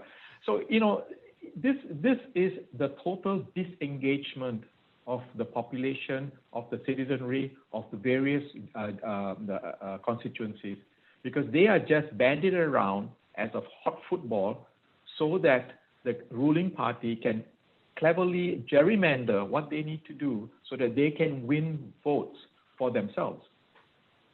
That, to me, is clearly an example of that activity which we have no oversight over. So to me, this walkabout has been a tremendous eye-opener. And the biggest eye-opener for me at the end of the day was what we did 2 days ago. We walked one block of flats in the Dorset area, which is all one-room flats. The warmth of the people in those one-room flats was really heartwarming, really. They all opened the door, they said, wow, you're here talking to us. It's as if they were invisible people to the incumbent, that they don't exist. I mean, that's the sense I received. And even the team that I was with, going around knocking on the door, they too felt the same warmth and the surprise that they were saying, wow, the PSP people are walking around. And when they come up to you and say, can I take a selfie with you? I mean, that takes the cake. I mean, that is fundamentally why we want to do this, because clearly it's not about taking selfies, but it's the warmth and the fact that they are being heard, that what they want, what their pains, what their concerns are now having an opportunity to be heard and hopefully acted on if we get a chance to get into Parliament. Back to you, Craig. Right, no problem there. Thank you very much there. There was Harish Pillay. So the next question I have is from... I just want to add some more of what... Sure. So yes, go ahead. My walk has been like ABC, what do you call the market, the brickwork. But we go house to house. Yeah, brickwork. Yeah, Harish, the main point was I was really surprised. I went to 3 residents. They are young, about your age, Terence, right? And the moment I knock on the door, they open the door. Hey, we've been waiting for you for a long time. For you for a long time. I said, me? No. Opposition, you're the right people to be here. I've never voted for so long, right? So what it takes from there. So I look at his eyes, and he's very sincere. He says, we need an alternative voice. And I said, no, you don't need an alternative voice. But I say, you need someone, right, to speak on your behalf sincerely, and not only you, for the whole Singaporeans will have the common things that you have also. So what do you have? What are things that you're looking at? And he says, hey, Dai, man, our cost of living is killing me. Look at my children, how are we going to survive? Our life like this goes on and on and on. So look at this. They are looking for some what you call opportunity to vote freely, and have a choice on that. So the beginning of that choice is so important. But once, if we are able to be in the parliament, or all of us, or every one of us, that is the choice that we need to do for them, that they have chosen that. And we must be committed to that. That's what we need to do. Thank you. Right, Abbas, thank you for that. And the next question is actually related to cost of living. Is on Kelvin 1. His question is, as we are one of the most expensive countries in the world, however, the low wages our wages are stagnant. What is your party strategy on curbing the high cost of living in Singapore? So who on the panel would like to take a stab at this question, please? Again, what is the party strategy to curb high cost of living in Singapore? This is a real challenge for many Singaporeans. Who in the panel would like to take this question? I would take. This is Harish. Yes, Craig, Harish. This is Harish. I think the few things that we have already stated in our manifesto, one of that has got to do with managing the GST. These are all interrelated. High cost of living and taxes are all interconnected. One of the things that we want to ensure first and foremost is that there will be no GST increase for the next 5 years, because that is going to seriously affect everything else. Not that GST is evil. It has its challenges. It is a regressive tax, but we don't want it to be increasing for the next 5 years at least. We also want to make sure that we remove GST for the essential things that we need, like water, like electricity, like gas. I mean, it makes no sense that I have to pay tax on that as well, as was mentioned by Kumaran as well. So these are two of the things that we want to get going and get done. And the only way we can do it is when we have an opportunity to raise this and call for a proper accounting of all those kinds of expenses that we have to face on a regular basis. My sense is that the cost of living can be managed. It is going to go up. I mean, we really are stuck with the entire global economy, in the sense that if the global prices go up, we will be dragged along with it. But we can manage some other costs, like land costs, like transportation costs. And so we can be clever about doing it, but we haven't done it enough yet. And why is that so? I fail to see why we cannot remove some of those taxes that have been imposed on the essential stuff like water and utilities. Thank you. Back to you, Craig. Right. Thank you very much there, Harish. Yeah, talking about that. So that is something, one of the ways of not increasing GST and keeping it locked in at 7% for the next 5 years is one way. And this is the next question we have. Upon which issues did Dr. Tan Cheng Bock vote with his conscience against party lines during his time in PAP? So who can recall a bit of history? I know for sure he said, put Singaporeans first. That's one of the things that Dr. Tan Cheng Bock did, was to put Singaporeans first and not allow the entry of too many foreigners. He was, in a way, kena crucified for making that statement against his people. What else did he do? Or did he speak against? Or did he... Craig, yes, Terence. I can take this. Yes. Yeah, so brief history, I did watch quite a bit of Doc's parliamentary history after the presidential election, because I was really very intrigued by this guy, right? So I started watching his history. So one of the things that really caught my eye was when he voted against the party whip on the nominated member of parliament bill. So just to give people an idea about the party whip, because I think people would assume you I don't know, you get disciplined or you get beat by something, which is obviously not the case. It's just something that is in place. There's a party whip is actually a person. It's not a physical object. So this person would tell, it's a pre-agreed thing upon where they will tell people, okay, on this particular bill, you are to vote in a certain manner, right? So you cannot go against it. But Doc was the only person in PAP's history to have said, no, my belief on this is too strong. I cannot in good conscience vote for this. So he voted against a nominated member of parliament.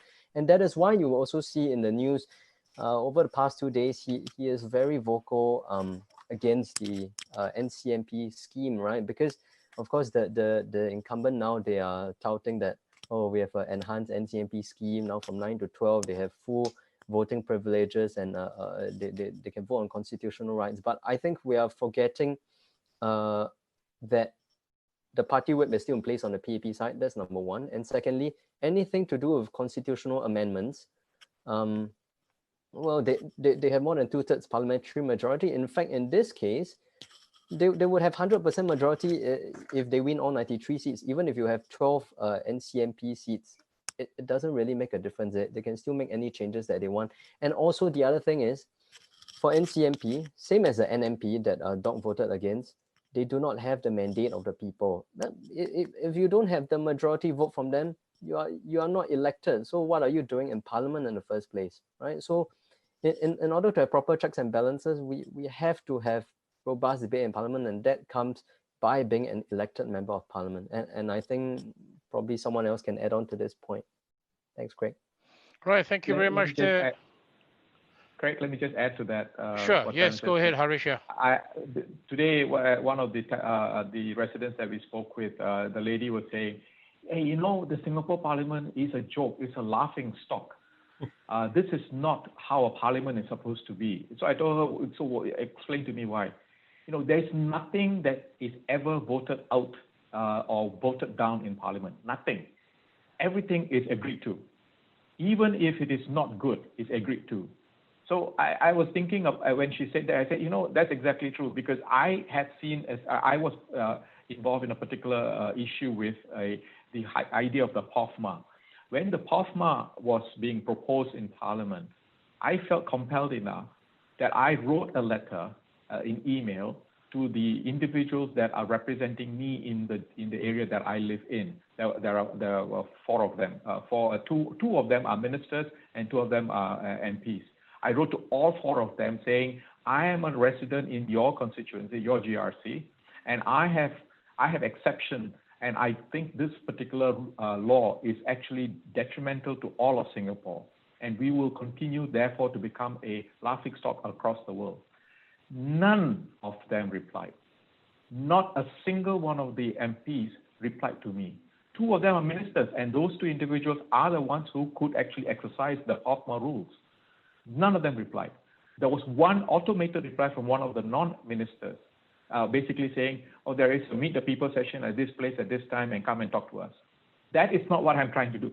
Up to today, I am still waiting for a reply from those 4 individuals who were supposed to be representing me in Parliament. They never bothered to answer because, you know, I think the party whip is the biggest disservice that has been done to all countries that have a Westminster style of parliament. The party whip essentially says, it doesn't matter what your residents and your constituents say, telling you don't do this, don't vote for this, and so on. I am the party, I decide what it is, and you go with me, or else I kick you out. Just keep that in mind when you actually speak to your MP. He or she is not able to vote what you are asking the MP to do. That's the reason why when Doc asked me to consider joining PSP, I told him, Doc, I cannot in all conscience join a party if the party has the concept of a party whip. Because if my voters and my constituents tell me, hey, Harish, we think this particular bill is not a good idea, and they gave me the reasons why. Okay, I have to listen to them. I will then have to bring this up with the party leadership in Parliament and say, look, this is what it is. I think this is not a good thing to do, or whatever it might be, and come to a compromise.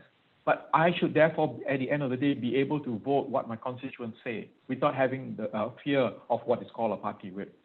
This is an abnormal and it's an outdated concept that we are still practicing, which is really detrimental to all forms of democracy. Why is it that I can choose a person to represent me in parliament by a vote, and at the end of it, the individual then does not listen to me anymore and listens to the party leadership to vote a particular way? That is not what democracy is. That's not how accountability is asked for. So clearly we have a real problem and we need to fix it. And I'm very, very glad that Doc agreed that the whip is not for the PSP. Back to you. Thank you very much. Yes, Abbas, your turn. Would you like to add on, Abbas? Yes. Thanks, Harish, about the statement you put. But I agree. You see, the party whip has been like, telling the son, don't be the way you're supposed to be. Be the way I want you to be. That's what is going on here in Singapore. We need to behave the way the government wants us to behave. It was been designed for the last 60 years, 50 years, my generations. Now, that's where the fear factors were built into that generation, even the auntie, uncles, and on that. But I, one person, I'm not fair to that. Now, I'm with the party PSP, but I'm not here to serve PSP. I am here to serve the residents, the people out there. If that particular representation, the resident wants to know and that I need to serve, and they disagree with the party, agreement and so forth, I will bring forward to the party and say, no, my residents don't want this. What else can we do? So it gives a very open choice for me to work with PSP in that case, as a members of parliament, rather than I have to live within that party and sacrifice my position for the sake of the residents, which is totally unfair. So here we say justice, and the justice is for the residents. We all represent the residents more than the party itself. And the party represents as a government for the benefits of the whole citizen with compassion. That's what Doc put forward to PSP for all of us. Thank you. Thank you very much there. And there's Kumaran, your turn. Yes. If I can just quickly jump in. It's going to be a never-ending story on this topic of democracy or the lack of it. Recently I was at Kebun Bahru, and there was a similar story. Someone came up to me and laughed and said, chuckled. And what my fear is that the whole scheme, right, when we started in 1965, we were democratic. And over the years, we have just watered down and become so undemocratic. Why do I say that? A particular feature in a democracy is electoral accountability. And what do I mean by electoral accountability? If you do something wrong, you get voted out, right? But when I speak to the people living in the rented flats, people who are in not so well off, they tell me that they fear, they're afraid that they may not get their $300 or whatever support that they're getting if they vote for opposition. So there's this whole pork barrel politics that's happening. The government has also come around, and I remember this in Potong Pasir. They said, if you vote for the opposition, you're not going to get your upgrades, and so on. So these are things that the government is doing to keep political competition out. And because they have a super majority, they have been, tinkering with our democratic institutions, bringing in NCMPs and NMPs and say, hey, look, we already have a robust discussion in parliament, so you don't need an opposition. But, it seems like a circular argument because they're just running around in circles. At the end of the day, they don't want to give up the levers of power. They do not want anyone else to be in the corridors of power because that erodes or it disrupts the status quo. And that is what we need to challenge. We need to tell the people that it's not the $300 that you need to look out for. You know, what we promise is social mobility. If you can end up making $30,000 or $60,000 and your kids can go on to make $100,000, that's what you really want. You don't want to be just looking out for the $300. So when you go out there, and the people who are tuned in and listening to it, go and tell your akongs and go and tell your parents that there is more to life than the $300 or $600 that comes into your account. We want democratic institutions. And one of the key features of democracy is economic rights. And they speak about airy-fairy stuff about freedom of speech and all that, but the key thing about democracy is economic right and your right to participate, your right to move up the social ladder. And if you've given up your right, then don't complain. Right? With that, I pass back to Craig. Okay, yes. Anyone else from the panel? If not, I'll move on to the next question. If there's nothing, Craig, Wendy here. yes, sure, yes. Okay, just very briefly, I think similar to what others have said, but just looking at this from a slightly different perspective, because I think one very common feedback here from ground is that, yes, here I have a very good MP, but I'd like to bring the conversation to see an MP on two different roles. One is being that of a town councillor, and the other being a good parliamentarian. So I think a lot of people assess a good MP on a very local basis to say that, you know, this MP is very nice, it's very friendly, my grounds are clean. From time to time, I get certain reliefs and gifts and whatnot. But at the end of the day, this niceness, I would say, is almost a veil for what is truly, I think, the responsibility of a really good MP, which is speaking up on issues that affect your life on a day-by-day basis. And these would be issues on the cost of living, this would be issues on your housing, this would be issues on your employment. And if by the end of the day, that person, because of his or her affinity to a party, is bound by a particular party whip to vote for policies in a certain way, then that structure restrains that person from really being a good MP, no matter how nice that person is, no matter how many times that person smiles at you, because you are strapped by an oppressive system. And this nice MP has no way of speaking up for you, even if he or she truly believes in that. And I think that's one of the key issues with the incumbents. They do have a lot of nice MPs, right? But that's almost superficial in itself. And what you're looking for in a good MP is not just a nice MP, but someone who really speaks from the heart, speaks from the conscience, and is prepared to stand up for you, notwithstanding what the rest of the supermajority says. And I think this should be the criteria of what you'll be looking up for when you go to the vote next Friday. Thank you. Thank you, Wendy, for adding on to that. Yes, that's right, because sometimes people are just concerned with day-to-day issues, how their town council is run. You know, are you able to do it? Are you an MP first or are you a town councillor? Which is more important? I guess that's the thing. Now, I've got a question here. What are your visions on how we are going to address the issue on recruitment of foreign talent taking over PMET jobs? If you are selected in Parliament, would you be able to put a control of foreign talent influx? This is from Liberal Kessler. So PMETs losing their jobs. So what is PSP stance on this issue? Craig, yes, can I take that question? Yes, please. Harish. Go ahead, Harish. Let me. I think we need to step back and understand why this is actually happening.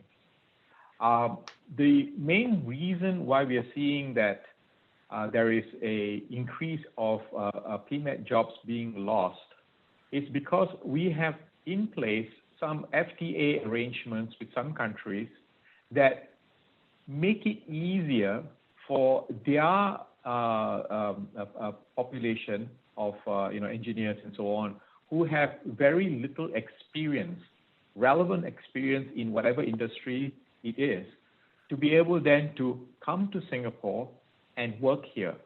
Now, one of those free trade agreements is the CICA agreement, which has got a clause in there that says anybody with 6 months of experience in a particular organization can then also be transferred to Singapore for a 2-year period or whatever, to be working here. 6 months, it's a very, very low bar for anyone to be able to gain enough experience and be useful as a contributing and a productive person in any job.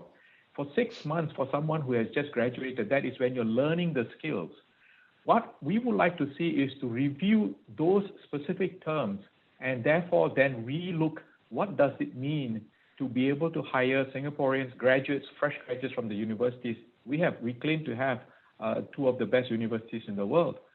Why is it difficult for them to have jobs in the industries that we have, in the economy that we have?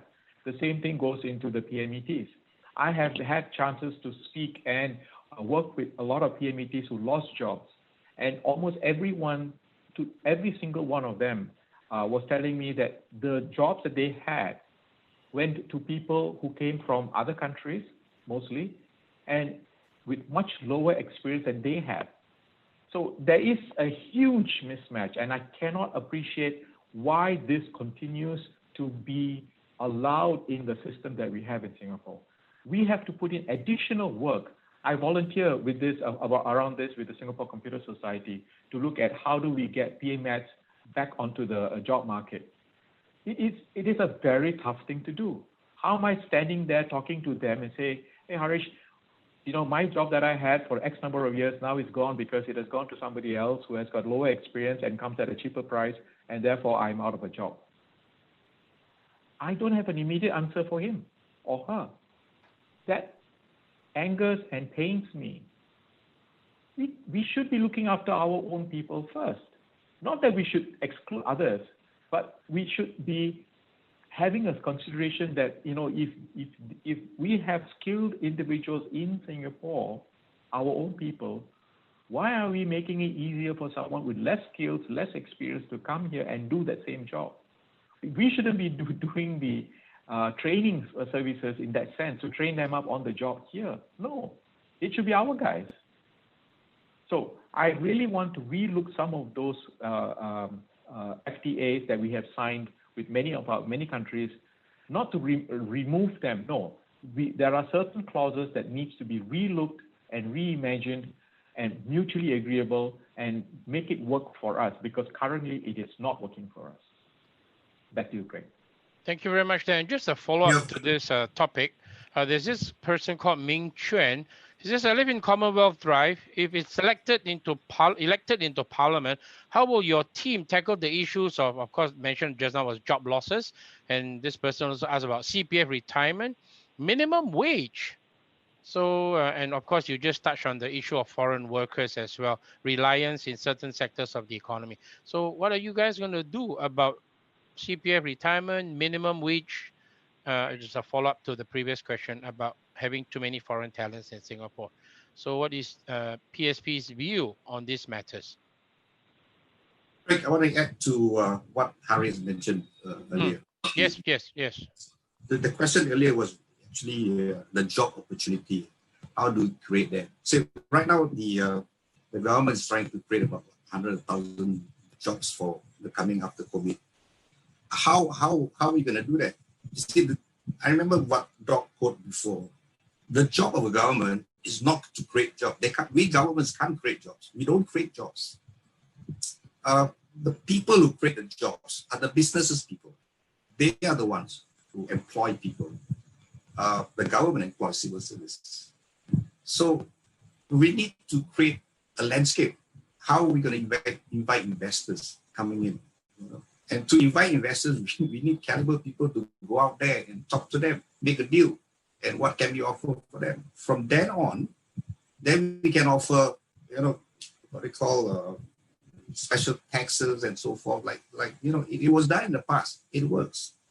So you look now, companies that are here. What are the companies, investors are here? Now, in my line of business, there are a lot of companies came here and set up construction companies here and there, and undercut the price of the local companies. the SMEs, and they are from where? And when they employ people, they employ their own brothers, sisters, cousins, friends, blah, blah, blah, blah, blah. And that's where the PMEX lost all the jobs. So I think first thing to do is create the business, invite business people to come here. Invite like we used to get Philips, we get Samsung, we get all these people, like, mentioned earlier, Facebook and so forth. Then the job is created. Then we give an incentive to the employers so that they employ Singaporeans first. And that's where we can create. This will take time. Right now, the job that's coming in later being created, I don't know, I never attend but they call the seminars and so forth. But what kind of jobs will they get? Right now, you see the new jobs created, ambassadors, COVID ambassadors. I saw a couple of friends join and attend this training. But what are the jobs? Among us, let's think about the jobs. Lawyers. What happened to lawyers' jobs that belong to Singaporeans?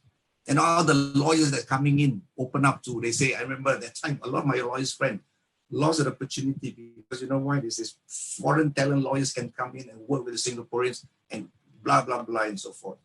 But what kind of quality lawyers that came in after that?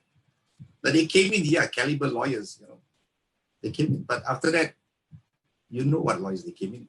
Wendy, you know the market is. So the challenge is this. It takes time to create back that job. Get back investors, get back talents, real talents, not foreign. Foreign is a per foreign talents, and give back the job to the Singaporeans. It takes time. Thank you. Thank you very much there, Abbas. And some of your other colleagues have mentioned before that actually the foreign talents that come into Singapore should be here to do a skills transfer. So they transfer their knowledge to our local Singaporeans, be it at the university graduates when they just graduated. So they have a chance to do a knowledge transfer of their skills transfer. And after that, they're going to be here for the next maybe 2 years. And once they've done their job, and locals can slowly fill up those positions again. Now, next question I have is PSP well prepared?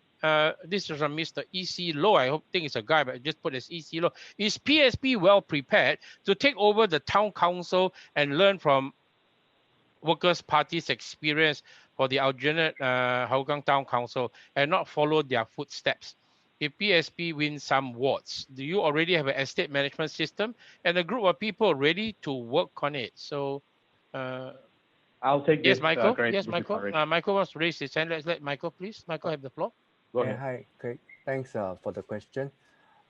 Yes, PSP, we actually have already sounded up a couple of people, including the first town council general manager when the town council system was established, to be on standby to actually help us run in to take over the management of all these town councils as and when PSP is able to succeed in this general election to get into a couple of these wards. So we will definitely be tapping on existing experienced hands, but at the same time, one thing that PSP do have is actually very good deep bench of members with a lot of experience, right? Not just the candidates, but the next line of people that are members that are experienced in various matters. So all these people are actually resource people that will help us to run in the event that we win in the coming general election. Yeah, that's a brief answer. Thank you, Michael. Yes, Harish, what did you want to add on to this? Yeah, thank you.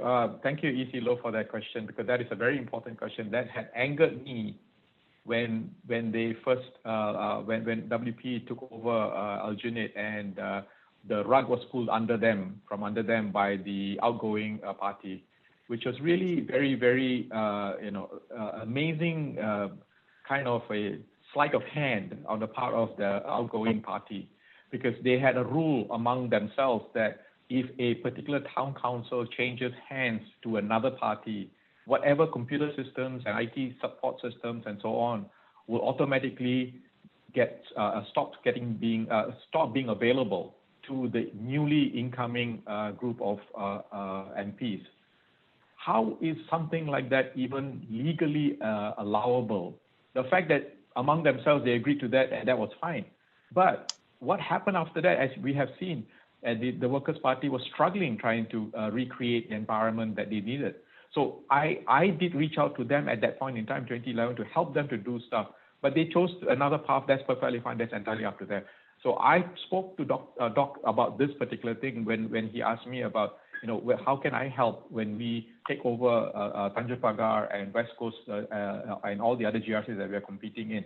I said, this is not a difficult thing to do. There are significant amount of technology out there that we can easily and trivially get on board and make those technologies available so that we can do the necessary town management from an IT perspective. And along with, as Michael mentioned, we have skill sets in the deep bench in our membership to be able to fill in the roles that it needs to be done. So that trick that the incumbent has up their sleeve, which I think is still there, to take the IT systems that are currently being operated by Tanjong Pagar and West Coast and all the other GRCs that we are competing in, they can take it away because they say that's theirs. But we will have a way to recover that and manage and work with something brand new and fully workable that will never disappear, because once you paid for it, why am I trying to pay for it again, the second time, a third time, just because there's a change at the leadership of the town council? So this is something I'm bringing to the table, and this is one of the things that motivated me to even think about running for office in this particular round of the general elections. Back to you. Right, Yeah, thank you very much there, Harish. Someone else wants to add on? Yes, Yeah, Harish, I hope you extend it to SMEs, SMCs. Oh, yeah. Well, of course. I feel left out, It's everybody. Everybody gets SME, SMC, not SMEs, SMCs, and the GRCs that we win. We will have the same system across the board. Absolutely. Thank you. I think we guys from the PSP are very generous, right? And we'll say right now, we offer it to all the alternative parties that win their awards in this coming G, not just for ourselves, Yes, I would definitely want to. We are all definitely. Singaporeans, Yes. right? We are not going to screw Yes. each other up just over these kind of things, and lay a trap for you so that you end up, see, I told you not to vote for the alternative, right? Yeah. They can't even manage. They don't have the software, and their job is to try to make you guys look bad. Thank goodness we have Harish on board with us. And I mean, although I'm putting you guys on the spot, but I think if we can share this across to the SDP people and all this, it'd be wonderful. My intention. Yeah, my intention is, and I kind of alluded to with when I was speaking with Doc about it. We should make this available to everybody, even the outgoing guys from Tanjong Pagar, the outgoing guys from West Coast, right? We will make them available in wherever else that they are. Okay, absolutely not an issue, because we should have one standardized environment across all town council. Doesn't need to be something specific and tied to a particular party, which is unconscionable from every single financial analysis perspective. Well, thank you. They don't look from that perspective. Their job is to make you guys look bad, so that when you fail, they can march back in again after 5 years. And another thing which we mentioned the last time we were on was that many of the residents actually don't realize this, that when you guys take over, I mean, when you guys win Tanjong Pagar and all the other GRCs that PSP is contesting in, right? Maybe many of the residents of Singaporeans are not aware that even though you guys are voted in as the MP for the next 5 years, a lot of the people are not aware that the incumbent MP currently is still the grassroots advisor to all the RCs, the CCC, the CCMC, It's ridiculous, right? So please do something about that, okay? When you guys are in Parliament and you are the resident MP for the GRC or SMC, please do not allow this rubbish, sorry, I just used the word rubbish, of allowing the previous MP who was kicked out to still be the grassroots advisor, because this was highlighted by Pritam Singh of the Workers' Party. He was like being undermined all the time. It's ridiculous. And I love the example that Harish shared. He said, he's like, I'm the new CEO, but the ex-CEO is still having an influence over the board and undermining what am I trying to do here. Okay, so that's something maybe at this point in time, make a small little point regarding what Minister Indrani said about the 12 NCMP. Actually, in relation to what you just said, actually, the voters of Singaporeans, please be assured that there are 93 grassroots advisor appointment available to the PAP, even if all the MPs are voted to the ruling party. I like that. They do not need to be voted in. They will be assured of the post. They don't even have to be the lowest losers, the 12 lowest, or rather 12 highest performing losers to be assured of the grassroots advisor role. So they can have their cake and eat it at the same time, right? So even if they are voted out, the PAP MP, the one who lost, is still going to be the grassroots. I mean, how on earth did something like this happen? I'm not sure. Anyway, this is above my pay grade, so I'm not going to go on this one here too much. Okay, I'm just move on to another question. He says, this is a question from the same person. So he was asking that, how are you going to handle the rejection of application for holding events for the residents? Do you guys have a place to hold a Meet the People session? You mean y'all won't be able to have a place? Kumaran, yes? Yes, I've been holding MPS sessions at the doorstep of Mayflower Hawker Center and Market. It's a makeshift under a tree. Oh my God. Yes, and it has worked very well. Actually, a lot of people have come and sharing their stories. We're going to do another one on Sunday. So that's our plan. If they're not going to give us a swanky office, we're going to sweat it out and make sure that people's needs are served. We hear you. We are here to serve you. There you go. That's my. Oh. Yes. So yeah. So actually, a SDP guy came up to me and he said, "Oh, damn, I didn't think of that." So we are the first mover. We have a first mover advantage in the market, and I'm sure Harish will tell you the goodness of a first mover advantage. So there you go. That's what we do. All right, thank you very much. Wendy here. I Yes, was going Wendy. to ask you where you bought the swanky table and bench. Actually, it was provided for. Yeah. We should have a PSP branded this. table and umbrella. Yes. It's actually almost good for a picnic. Yeah, I've spoken about this idea that currently the system has been for people to meet the MP. So the expectation has been set up that you have to go to this nice office with air conditioning and there's someone there to listen to you, which is great. But conceptually, I think there are also some flaws because as we were talking to residents, there are real needs on the ground that you can't expect to be brought to the office. So for example, your residents may be physically disabled. They may not be aware that there's this avenue available to meet the MP, or they might be mentally challenged, or there might be physical defects in their residence that they actually need you to go down and see and help them resolve. So this idea of meet MP is actually slightly archaic, and what you really need to do, as Kumar said, a positive example, is to set up somewhere really near the residents for you to directly engage. So the concept should be instead of meet the MPs, the MP meet the people, right? Which is a reverse conceptually, psychologically, and I think that should be a new model that if you're voted into parliament, that PSP would definitely be working towards. Yeah. Exactly, Right, Wendy. thank you. Yes. Exactly, Wendy, make it mobile. I agree with exactly. It all started from there. If you say remote places that we used to live before in Singapore, where the kampongs, it's all mobile. We move and meet people. And after that, it became like, you want something, you come and see me. Hey, I'm here. What do you want? No, this is not the way. There are some places we need like old folks. You don't expect them to push. The maid come and push them in with the wheelchair and come to meet us. That's very, I don't see that's the right thing to do. Like, come on, let's go and meet them. We change them. Let's go and meet them next time. Maybe we go to the parliament. We do that. Okay, thank you. Can I just add one more thing here? I mean, as we want to become a smart nation, okay, there will be a segment of the population, the younger population, the population that is plugged into the network, to the internet and all that. We can have very similar sessions like this with them. You don't need to physically come down. Those who need to physically come down, yes, we can also physically go and visit them. Instead of coming down, we go and meet with them, as Wendy was suggesting. But we will use all these other tools as well. This has shown, the COVID has shown that you can actually be productive, be engaging, be able to solve problems, address issues with these technologies.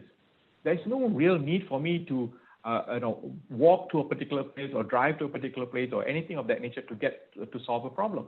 There are technologies available, and let's be clever about it. If you really, really want to be a smart nation, we know there will be a segment of population that will be challenged to be able to do that. Completely understood. We will have to address, identify, and help them as needed. But the rest, they can do this. We can work together. Back to you. Sure. Okay. This question. Yes. Final quick. I think Yeah, so we've got benches from Kumaran and IT solutions from Harish, and we are like really great to go. And just a final sales pitch for why PSP, because people have been asking me, oh, how are you different from other alternative parties? And I've been jokingly telling the candidates internally that actually we have a 5G leadership, right? They have the 4G, we have 5G, which is even more advanced. And how I see this is that we've actually been an excellent town councillor for many years in Jurong, Ayer Rajah areas. We have and we've talked about voting from conscience, said that's a moral compass that's really set and something that we've internally discussed. We have economic thought leaders from the likes of Manwai and Francis, who've held high positions. Manwai was the ex-head of OCB Securities, and Francis was the MD of ex-MD of Honeywell. So, and then coming to our candidates, you have seen our CVs. I think we have great credentials. We have diversity of thought, and I hope we are likable enough that you would like to see more of us in your neighborhood. And more than that, we have strong ex-grassroots who have seen problems with the system who have joined us. So we've got that level of Tier 4 support. And finally, our Tier 5 are really interesting members who come from a really wide range of backgrounds. We have people who are lift engineers, we have people who are funeral directors, we have environmentalists who fought for sharks, we have people who have done cleaning, audit professor. I've met one of them. It's just so amazing, the people who have joined us.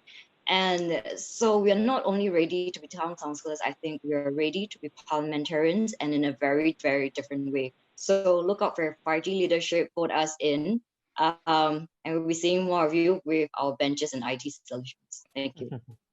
Right, thank you, guys. So we're almost at the end of time right now. I'm sorry that we couldn't take on more questions. Just to round up this evening, maybe a very quick summary from each one of you to all the residents for the different wards within the GRC, and also to Kumaran. We'll save the best for last, Kumaran. So give you each a chance. 1 minute, please, summary why they should vote you into Parliament. We will start with Michael. Put you on the spot there, Michael. Well, that's a surprise. Okay, did not expecting this, but yes, the residents of Tanjong Pagar and primarily Tiong Bahru area, I've been walking the grounds, speaking to in various dialects, quite challenging, Cantonese and Teochew today in the blocks of 3, 5, and 7 in this Tanjong Pagar. I believe that going through this couple of days allow me to get to know more of your concerns, and really I can sense that you're looking for an alternative. You're looking for somebody that really hears you, and we're able to represent you well in Parliament. Rest assured that I will speak up in Parliament. I'm not going to go there and just fall asleep like what others do. Thank you. Vote for PSP. Thank you very much, Michael. Now, the next person then is Abbas. Abbas, why? What will you do? Please wrap up within 1 minute. Thank you. Right. So what I do is I serve for the rights of the residents. Right. So I came across a lot of residents, and they welcome me for that. But on the other hand, don't worry. I will speak up. Right. I will speak up for you, and I have to make it clear to my own party the areas that you are concerned about, and I will say, because you know why, we don't have a whip in our party. That's fine. But with due respect to that, I will speak on your behalf. I will do that. Thank you. Thank you very much there, Abbas. Next, we'll go on. Harish, your turn to take the floor. Thank you. Thank you, Craig. So all those whom I had a chance to speak face-to-face in the Dorset area, the Gloucester area, the Pekio area over the last maybe 5-6 days, to all of you, I told you that I'll be there for you to make sure that the efforts that we can put in to help you to get to a better place in terms of the living conditions, the mosquito issues that you mentioned to me, and related problems in that area. We'll address all of those things. Only if you can help and meet me halfway, which is to pick PSP in the ballot box next week on Friday. We have already come forward and trying to get to you, to talk to you and explain to you what is it that we can bring. All I can ask is you please step forward and meet us halfway by putting on the vote in the ballot on the 10th of July. Thank you. Thank you very much there. And now, right smack in the middle is Wendy Low. Your turn. The floor is yours, Wendy. Hi. So speaking as a lawyer, I think the incumbents have a good slate of lawyers, but I think more so than that, you need to find a lawyer who brings the justice not just to the work, but as a strong moral value. And this is where I see I am different in that way. I am very drawn to situations of deep injustices, especially with the homeless, and now visiting the residents in the rental blocks. I see a lot of problems that need to be addressed, not just from a charity angle, but from a policy angle. So I need to have you vote for me to give me this platform to make lives better. A passion that's very close to my heart is the minimum living wage that we're advocating for. And beyond that, I think there is a real class of the invisible poor. And what we urgently really need to do is to visit each home and understand who are this invisible poor that's living amongst our 3, 4, and 5-room HDB flats. We need to find them and know where to direct the release in the next cycle of pandemics, recessions, and whatever that's going to hit us, so that we make sure that everyone is protected. And the third thing for me, I think, is the idea of innovation. I draw from a strong background in innovation. I would love to bring the solutions of creativity on a policy level to be implemented, or at least to be shared and debated, so that we can find a different way forward. And one of the reasons why we cannot continuously depend on civil servants and technocrats is that they're only seeing things from a very limited frame. But here we're offering you a much wider window into a future of opportunity. So vote for us, for yourself, for your family, and your greater future. Thank you. Thank you very much there, Wendy. And now we bring on Terence, please. Terence, the floor is yours. Let them know why they should vote for you. Sure. Thanks, Greg. Hello, everybody. We apologize first for not being able to answer all the questions. I see there's still like another 75 questions left on the Q&A.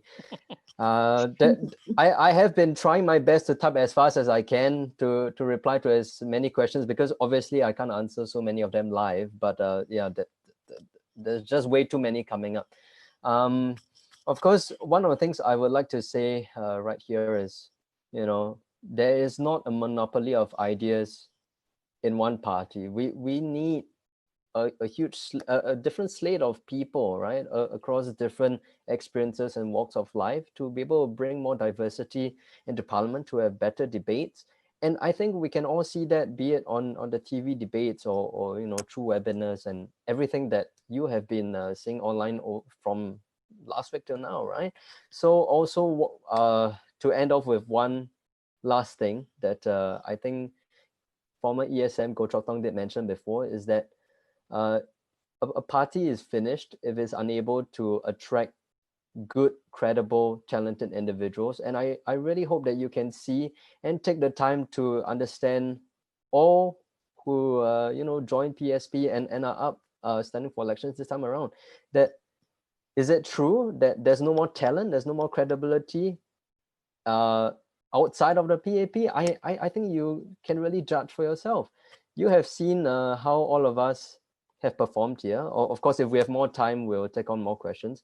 But also, on our Facebook, on our social media, there's so much content about every single one of our candidates. So if we are so short of time, we are so short of platforms to share with you. But really, if I could make one plea, is that you go to our individual Facebook pages or the PSP Facebook page to really find out more about our ideas and what we stand for. Thank you, Craig. Back to you. You're welcome. Thank you very much there. And we saved the best for last, the one and the only. My friend, okay? All of you are my friends. Kumaran Pillai, yeah, from Kebun Bahru SMC. They wonder why they should vote for you. Yes, thank you, Craig, and thank you for the audience for being so patient and listening to us. Even though I can't see you, I feel you. So tonight, I'm going to ask you to join me, join PSP, join our movement. PSP is more than a political party. It's a movement. We are here to make a change. We believe in cultural change. Singapore is not a corporation. It is a country. Not everything should be measured in terms of profit and loss. Not everything and help rendered to people should be means tested. There are stories out there where people really need help. And when we start measuring everything in terms of ones, in terms of digits, we lose. We want to have a better country. We want to be innovative.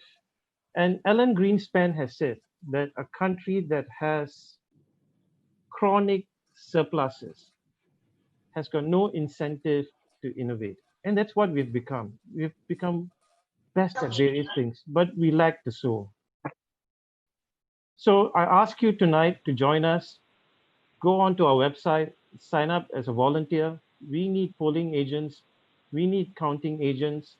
It may come down to the line. And we need your support to make this happen. So with that note, I'd like to thank you all. Please join us wherever we are, whichever constituency you're living in. If there's a PSP member or PSP is representing there, step forward and help us. Thank you and good night. Right, thank you very much there. Do allow me to wrap up for this evening. This is the first e-rally for PSP. There's someone else trying to talk something. No, it's not. Some squeaky voice was coming in there. We'd like to thank all Craig, the... Can I just add? Sorry, Craig. Yes. Go ahead, Harish. The floor is yours. Squeaking. Yeah, I just wanted to...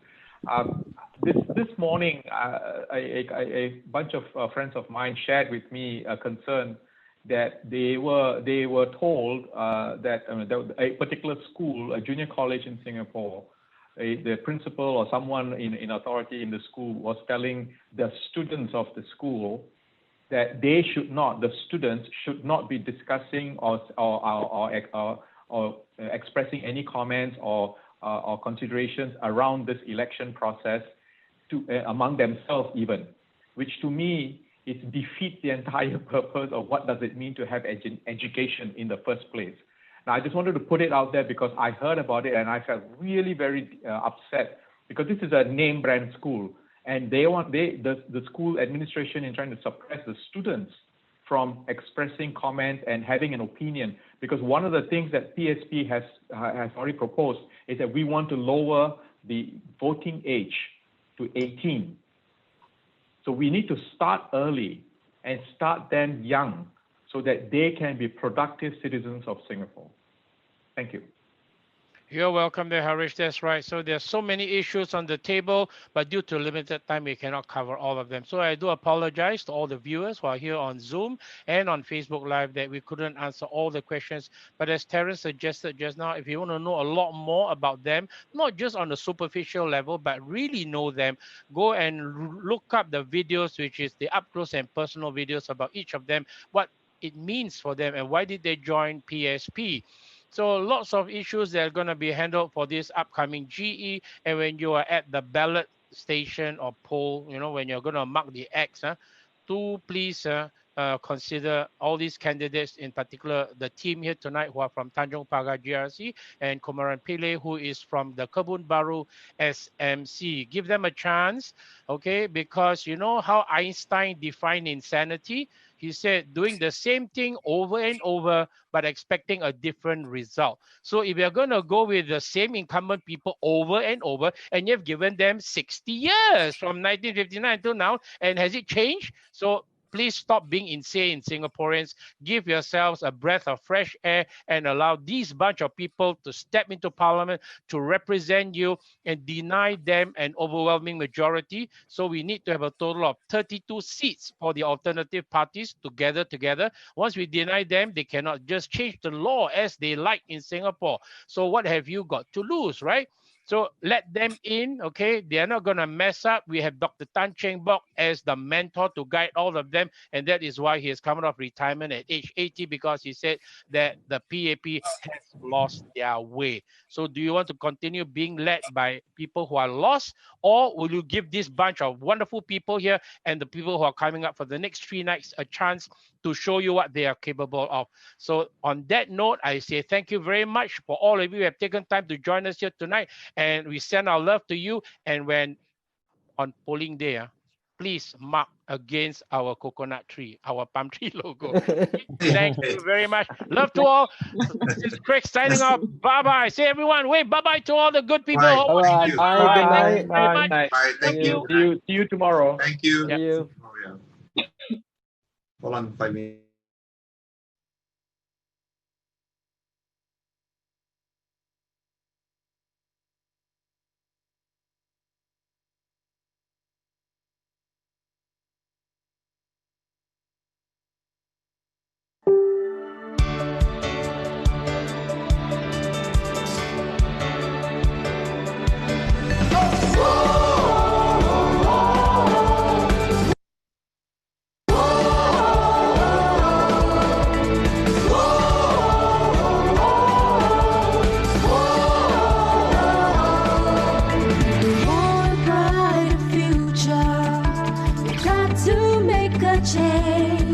Send a stronger voice into Parliament to put things right again. Lower cost of living, make housing affordable. Good jobs for our citizens and decent living for our poor. Bless Singapore, this is our party.